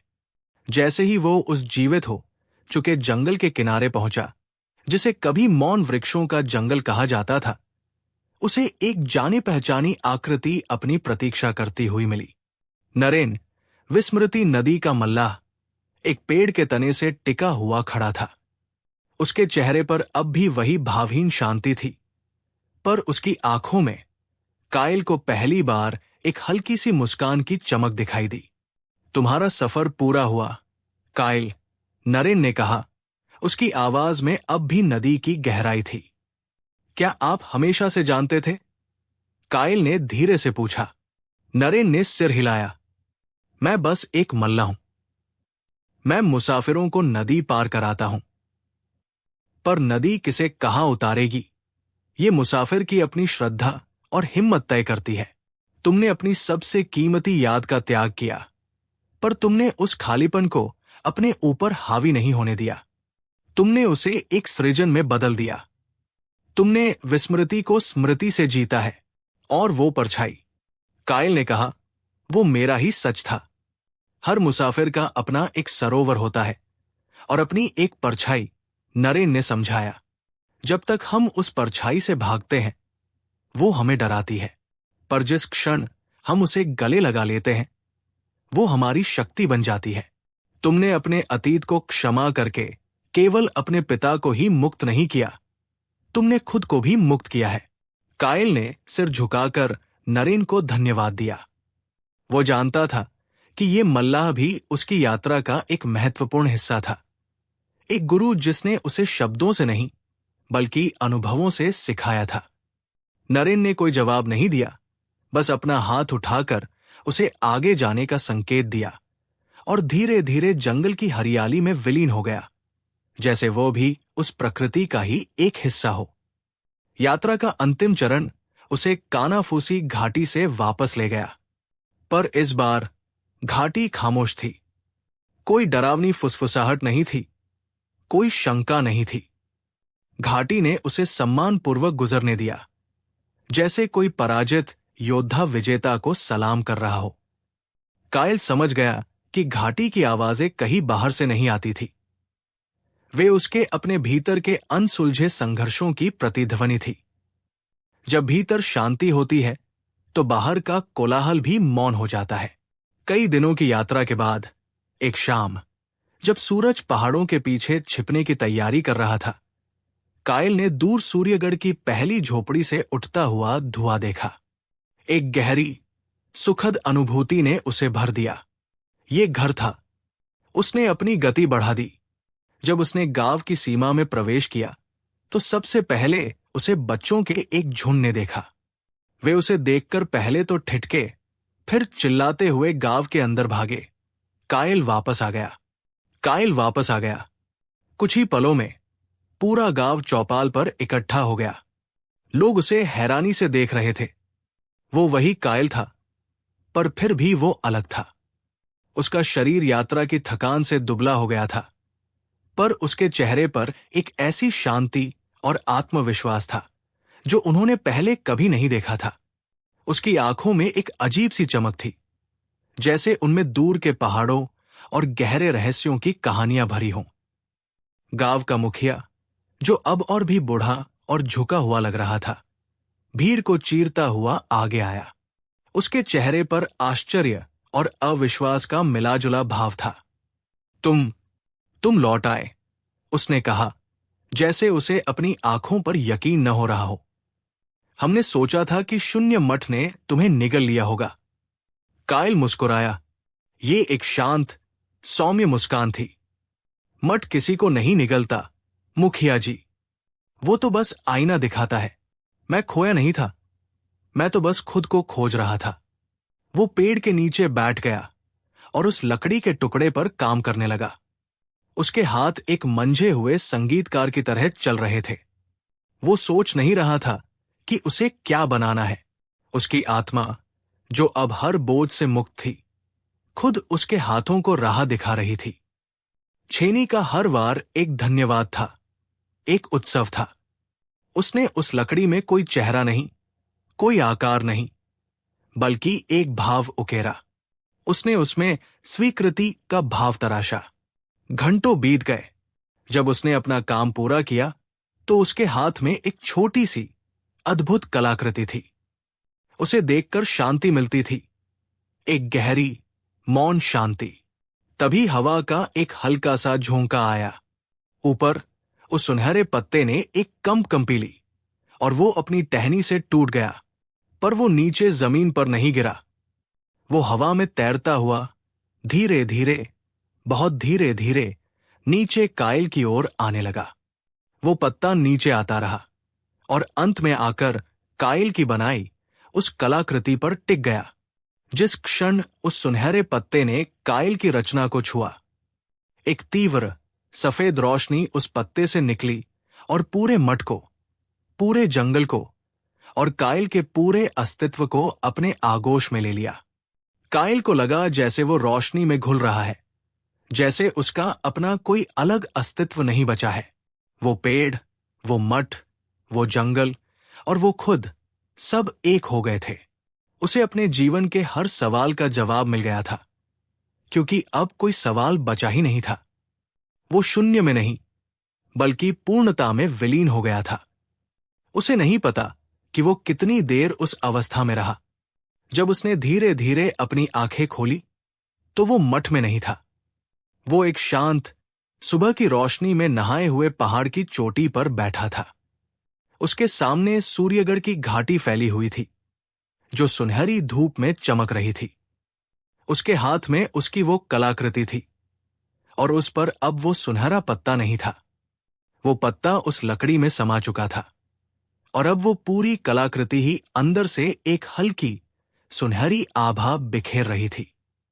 कायल को समझ आ गया था, वो सुनहरा पत्ता कोई जादुई चीज नहीं थी। वो बस एक प्रतीक था। असली खजाना वो यात्रा थी, वो आत्मखोज थी। असली सुनहरा पत्ता उसने खुद रचा था, अपने ही भीतर की स्वीकृति और क्षमा से। वो खड़ा हुआ और उसने सूर्यगढ़ की ओर देखा। वो जानता था कि अब उसकी जिंदगी पहले जैसी नहीं रहेगी। वो वापस जा रहा था, पर एक नए कायल के रूप में। एक ऐसा कलाकार जिसकी कला अब किसी अधूरेपन से नहीं, बल्कि एक गहरी पूर्णता से जन्म लेगी। पहाड़ की चोटी पर खड़ी ठंडी हवा कायल के बालों से खेल रही थी, पर उसे ठंडक का एहसास नहीं हो रहा था। उसके भीतर एक ऐसी शांति और ऊष्मा थी जो किसी भी बाहरी मौसम से परे थी। उसने अपनी हथेली में रखी उस कलाकृति को देखा। वो अब सिर्फ लकड़ी का एक टुकड़ा नहीं था, वो उसकी पूरी यात्रा का सार था, उसकी आत्मा का दर्पण। सुनहरी आभा अब भी उसमें से हौले हौले फूट रही थी, जैसे कोई शांत हृदय धड़क रहा हो। उसने शून्य मठ या उस सुनहरे पत्ते को खोजने की कोशिश नहीं की। वह जानता था कि वे भौतिक स्थान नहीं थे, बल्कि चेतना की अवस्थाएं थी जिन्हें उसने पार कर लिया था।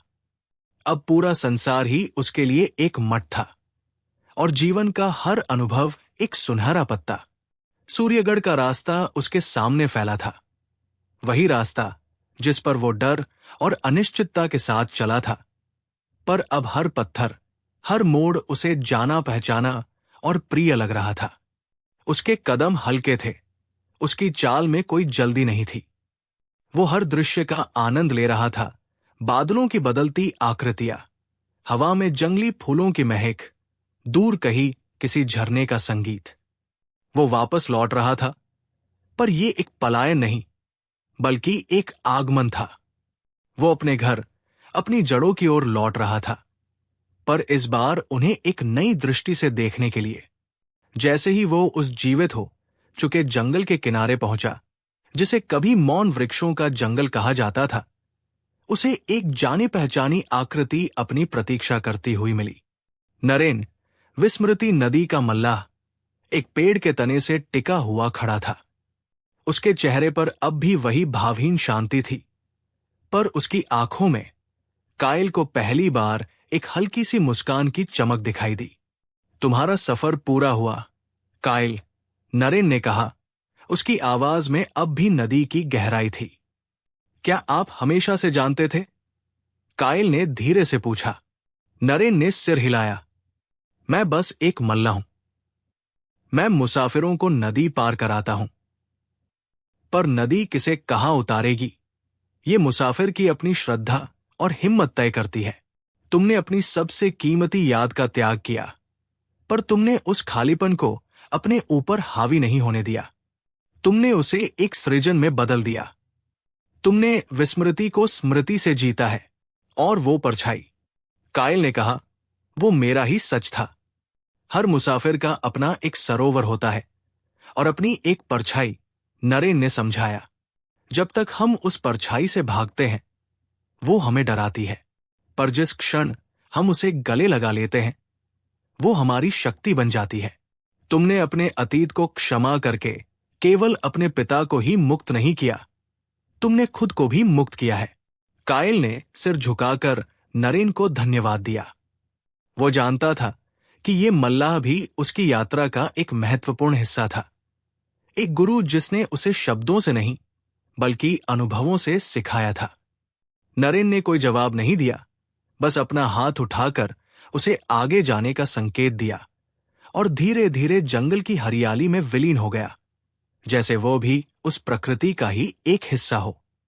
यात्रा का अंतिम चरण उसे कानाफूसी घाटी से वापस ले गया, पर इस बार घाटी खामोश थी। कोई डरावनी फुसफुसाहट नहीं थी, कोई शंका नहीं थी। घाटी ने उसे सम्मानपूर्वक गुजरने दिया, जैसे कोई पराजित योद्धा विजेता को सलाम कर रहा हो। कायल समझ गया कि घाटी की आवाजें कहीं बाहर से नहीं आती थी, वे उसके अपने भीतर के अनसुलझे संघर्षों की प्रतिध्वनि थी। जब भीतर शांति होती है तो बाहर का कोलाहल भी मौन हो जाता है। कई दिनों की यात्रा के बाद एक शाम, जब सूरज पहाड़ों के पीछे छिपने की तैयारी कर रहा था, कायल ने दूर सूर्यगढ़ की पहली झोपड़ी से उठता हुआ धुआं देखा। एक गहरी, सुखद अनुभूति ने उसे भर दिया। ये घर था। उसने अपनी गति बढ़ा दी। जब उसने गांव की सीमा में प्रवेश किया तो सबसे पहले उसे बच्चों के एक झुंड ने देखा। वे उसे देखकर पहले तो ठिठके, फिर चिल्लाते हुए गांव के अंदर भागे। कायल वापस आ गया। कायल वापस आ गया। कुछ ही पलों में पूरा गांव चौपाल पर इकट्ठा हो गया। लोग उसे हैरानी से देख रहे थे। वो वही कायल था, पर फिर भी वो अलग था। उसका शरीर यात्रा की थकान से दुबला हो गया था, पर उसके चेहरे पर एक ऐसी शांति और आत्मविश्वास था जो उन्होंने पहले कभी नहीं देखा था। उसकी आंखों में एक अजीब सी चमक थी, जैसे उनमें दूर के पहाड़ों और गहरे रहस्यों की कहानियां भरी हों। गांव का मुखिया, जो अब और भी बूढ़ा और झुका हुआ लग रहा था, भीड़ को चीरता हुआ आगे आया। उसके चेहरे पर आश्चर्य और अविश्वास का मिलाजुला भाव था। तुम लौट आए, उसने कहा, जैसे उसे अपनी आंखों पर यकीन न हो रहा हो। हमने सोचा था कि शून्य मठ ने तुम्हें निगल लिया होगा। कायल मुस्कुराया। ये एक शांत, सौम्य मुस्कान थी। मठ किसी को नहीं निगलता, मुखिया जी। वो तो बस आईना दिखाता है। मैं खोया नहीं था, मैं तो बस खुद को खोज रहा था। लोगों की नजरें कायल के हाथ में रखी उस सुनहरी आभा वाली कलाकृति पर पड़ी। वे फुसफुसाने लगे, ये क्या है? ये चमक कहां से आ रही है? क्या ये वही भ्रम का जाल है जिसके बारे में पुरखे कहते थे? कायल ने उस कलाकृति को ऊपर नहीं उठाया, नहीं उसका कोई प्रदर्शन किया। उसने उसे बहुत आदर के साथ अपने थैले में वापस रख लिया। ये कोई जादू नहीं है, उसने शांति से कहा। यह बस एक स्मृति है। तभी भीड़ में से एक कमजोर पर दृढ़ आवाज आई, स्वागत है, कायल। सबने पलटकर देखा। अमारा अपने बेंत के सहारे धीरे धीरे चलती हुई आ रही थी। उनके चेहरे की झुर्रियां और गहरी हो गई थी, पर उनकी आंखें पहले से कहीं ज्यादा चमकदार थी। वो कायल के सामने आकर रुकी और उसकी आंखों में झांका। एक पल के लिए दोनों ने कुछ नहीं कहा। उनकी खामोशी में ही सारी बातें हो गई। अमारा ने वो सब देख लिया जो कायल ने अनुभव किया था, और कायल ने अमारा की आंखों में उस विश्वास को देखा जिसने उसे इस यात्रा पर भेजा था। तुमने उसे पा लिया, अमारा ने धीरे से कहा। कायल ने सिर हिलाया। मैंने खुद को पा लिया, मां अमारा। उस रात कायल अपनी पुरानी धूल भरी कार्यशाला में लौटा। हर चीज वैसी ही थी जैसी वो छोड़ गया था। छेनी, हथौड़ी, अधूरी मूर्तियां, लकड़ी की महक।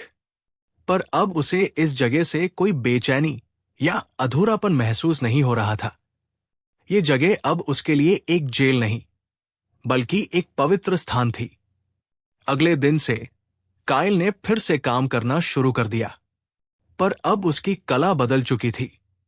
वो अब भी फूल, पक्षी और इंसान बनाता था, पर अब उसकी कृतियों में सिर्फ बाहरी सुंदरता नहीं थी।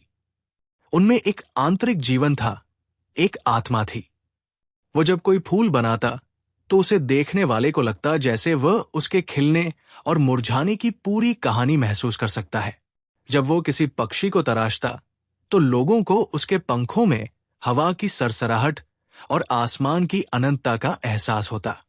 उसने कभी किसी को अपनी यात्रा के बारे में विस्तार से नहीं बताया। वो जानता था कि कुछ अनुभव साझा करने के लिए नहीं, बल्कि जीने के लिए होते हैं। उसकी कहानी उसकी कला के माध्यम से खुद ही कहती थी। लोग दूर दूर से उसकी कृतियों को देखने आने लगे। वे सिर्फ एक कलाकार का हुनर देखने नहीं आते थे, वे उसकी लकड़ी में छिपी शांति और सुकून को महसूस करने आते थे। उसकी कार्यशाला एक तीर्थ बन गई। उसने उस सुनहरी आभा वाली कलाकृति को कभी नहीं बेचा, न ही किसी को दिखाया। उसने उसे अपनी कार्यशाला के सबसे ऊंचे ताक पर रख दिया था। वो उसके लिए एक निजी ध्रुव तारा था, जो उसे हमेशा याद दिलाता था कि सबसे बड़ा सृजन बाहरी नहीं, बल्कि भीतरी होता है। एक दिन गांव के मुखिया का पोता, जो एक बहुत ही शरारती और जिज्ञासु बालक था, छिपकर कायल की कार्यशाला में घुस आया। उसने कायल को एक लकड़ी के टुकड़े पर काम करते हुए देखा। कायल की तल्लीनता और उसके चेहरे की शांति देखकर बालक मंत्रमुग्ध हो गया। काम खत्म करने के बाद कायल ने मुड़कर देखा और बालक को कोने में छिपा हुआ पाया। कायल गुस्सा नहीं हुआ। वो मुस्कुराया और उसे अपने पास बुलाया। तुम क्या देख रहे थे? बालक ने हिचकिचाते हुए पूछा। आप लकड़ी में जान कैसे डाल देते हैं? क्या आपके पास कोई जादू है? कायल ने बालक के सिर पर हाथ फेरा और उसे अपने पास बिठाया। उसने लकड़ी का एक छोटा चिकना टुकड़ा उठाया और उसे बालक के हाथ में दे दिया। जादू मेरे हाथों में नहीं है बेटा, उसने कहा। जादू लकड़ी के भीतर छिपा है। हर लकड़ी के टुकड़े में एक कहानी होती है, एक सपना होता है। मैं बस उस कहानी को सुनने की कोशिश करता हूं और उसे बाहर आने में मदद करता हूं। जब तुम किसी चीज को बदलने की कोशिश करने के बजाय उसे समझने की कोशिश करते हो, तो जादू अपने आप हो जाता है। बालक ने उस लकड़ी के टुकड़े को अपनी नन्ही हथेलियों में कसकर पकड़ लिया। उसकी आंखों में एक नई समझ की चमक थी। कायल जानता था कि उसने सिर्फ एक कलाकृति नहीं, बल्कि एक विचार, एक विरासत को आगे बढ़ाया है। साल बीतते गए।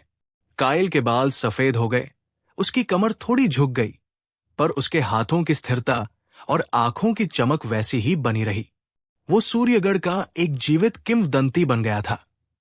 अब वो सिर्फ एक कलाकार नहीं, एक शिक्षक था, एक मार्गदर्शक था। उसने लोगों को सिखाया कि सच्ची खुशी बाहरी उपलब्धियों में नहीं, बल्कि अपने भीतर के सत्य को स्वीकार करने और उसे प्रेम के साथ अभिव्यक्त करने में है। एक शांत दोपहर, जब सूरज की किरणें पहाड़ों पर सोना बिखेर रही थी, कायल अपनी कार्यशाला में अपनी पसंदीदा कुर्सी पर बैठा था। उसने अपनी आखिरी कलाकृति पूरी कर ली थी। ये कोई भव्य मूर्ति नहीं थी, ये बस एक साधारण सा खिला हुआ कमल था, जिसकी हर पंखुड़ी पूर्णता और शांति का प्रतीक थी। उसने उसे अपनी गोद में रखा और अपनी आंखें बंद कर ली। उसका मन शांत था। उसे अपनी पूरी यात्रा एक बार फिर से दिखाई दी। सूर्यगढ़ का खालीपन, शून्य मत का सपना, अमारा का दिशा सूचक, कानाफूसी घाटी का डर, विस्मृति नदी का त्याग, मौन जंगल का पुनर्जन्म और अपने पिता की क्षमा। सब कुछ एक धागे में पिरोया हुआ था। हर अनुभव जरूरी था, हर दर्द एक सीख थी। उसे अपने भीतर उस सुनहरी आभा वाली कलाकृति की हल्की सी ऊष्मा महसूस हुई। वो समझ गया कि उसका समय आ गया है। कोई डर नहीं था, कोई अफसोस नहीं था, बस एक गहरी कृतज्ञता थी। उसने एक लंबी गहरी सांस ली और फिर छोड़ दी। उसकी सांस के साथ उसकी आत्मा भी शरीर से मुक्त हो गई, ठीक उस सुनहरे पत्ते की तरह जो अपनी टहनी से टूटकर हवा में तैर गया था। जब गांव वालों को पता चला तो वे शोक में नहीं डूबे। उन्होंने एक उत्सव मनाया। उन्होंने कायल की सभी कलाकृतियों को चौपाल पर इकट्ठा किया और उनके चारों ओर दिए जलाए। हर दिए की लौ उस एक कलाकार को सलाम कर रही थी जिसने उन्हें सिखाया था कि जीवन का असली उद्देश्य कुछ बनना नहीं बल्कि खुद को खोजना है। और उस रात हिमालय की ऊंची चोटियों पर, जहां कभी शून्य मठ हुआ करता था, एक नया चमकीला तारा टिमटिमाया। ये तारा उन सभी मुसाफिरों को रास्ता दिखाने के लिए था जो अपनी आत्मा की खोज में घर से निकलते हैं। ये याद दिलाने के लिए कि सबसे लंबी यात्रा अपने ही हृदय के भीतर की जाती है और सच्ची मंजिल कहीं पहुंचना नहीं बल्कि संपूर्ण हो जाना है। कायल की कहानी खत्म हो गई थी, पर उसकी आत्मा उसकी कला में और उस टिमटिमाते तारे में हमेशा के लिए अमर हो गई थी। धन्यवाद दोस्तों, आपका स्नेह और प्यार हमेशा बना रहे। नमो बुद्धाया। लोगों की नजरें कायल के हाथ में रखी उस सुनहरी आभा वाली कलाकृति पर पड़ी। वे फुसफुसाने लगे, ये क्या है? ये चमक कहां से आ रही है? क्या ये वही भ्रम का जाल है जिसके बारे में पुरखे कहते थे? कायल ने उस कलाकृति को ऊपर नहीं उठाया, नहीं उसका कोई प्रदर्शन किया। उसने उसे बहुत आदर के साथ अपने थैले में वापस रख लिया। ये कोई जादू नहीं है, उसने शांति से कहा, यह बस एक स्मृति है। तभी भीड़ में से एक कमजोर पर दृढ़ आवाज आई, स्वागत है कायल। सबने पलटकर देखा।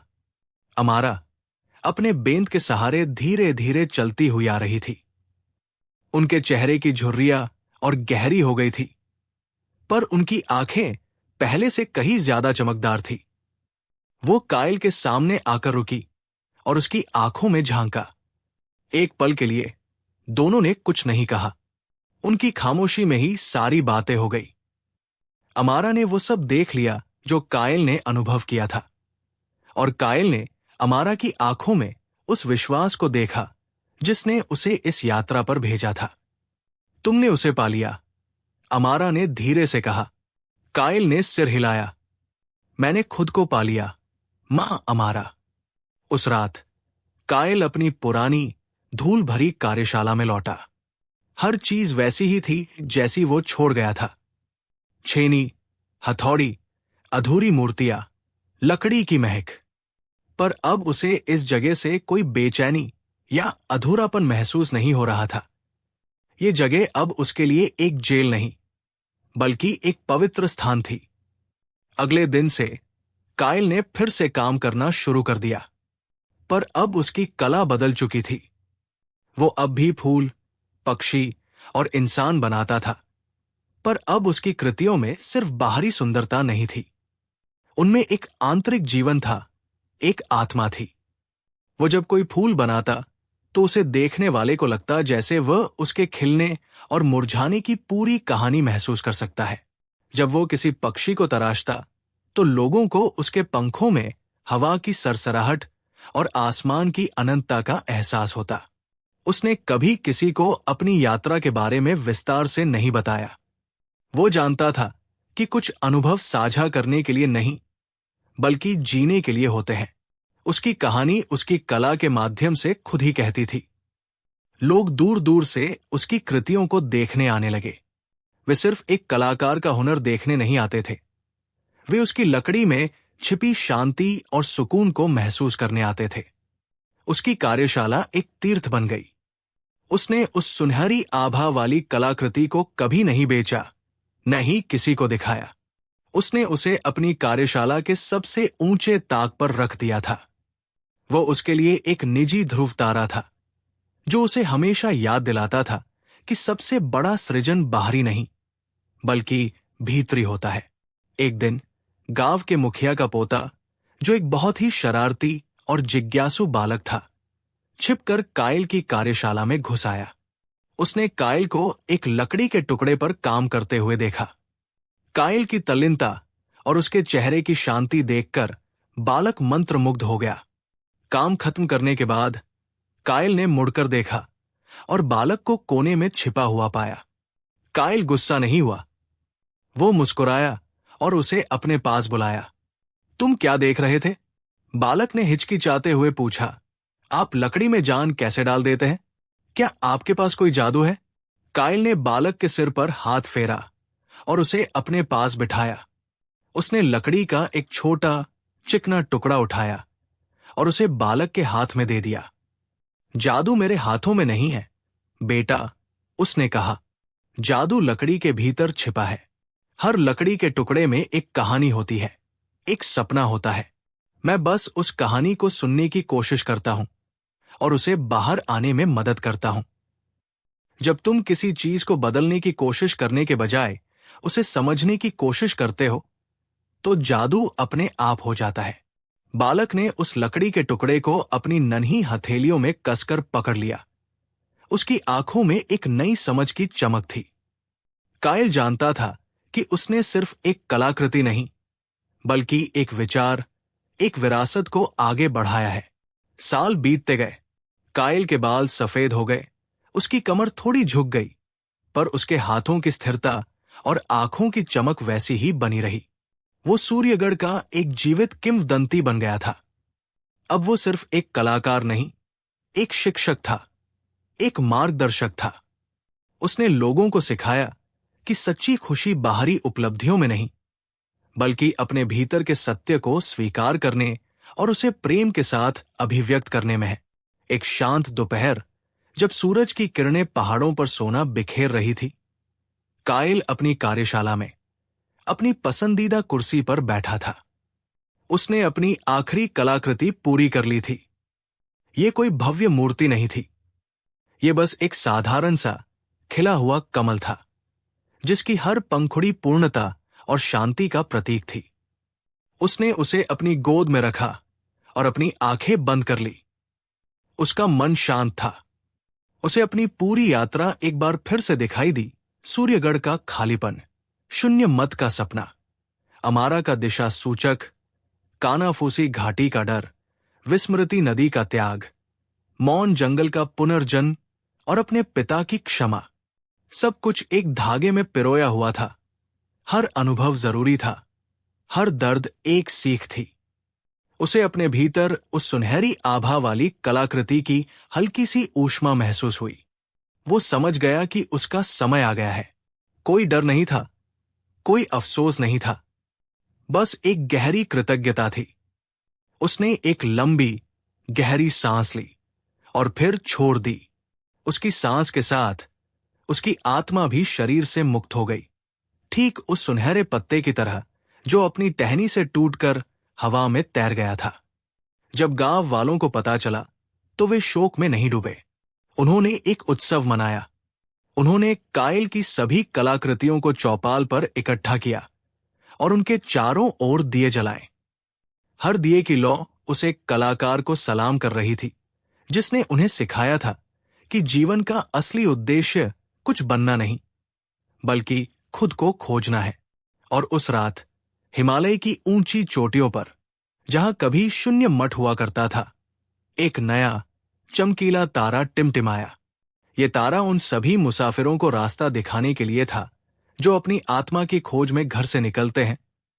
ये याद दिलाने के लिए कि सबसे लंबी यात्रा अपने ही हृदय के भीतर की जाती है और सच्ची मंजिल कहीं पहुंचना नहीं, बल्कि संपूर्ण हो जाना है। कायल की कहानी खत्म हो गई थी, पर उसकी आत्मा उसकी कला में और उस टिमटिमाते तारे में हमेशा के लिए अमर हो गई थी। धन्यवाद दोस्तों, आपका स्नेह और प्यार हमेशा बना रहे। नमो बुद्धाया।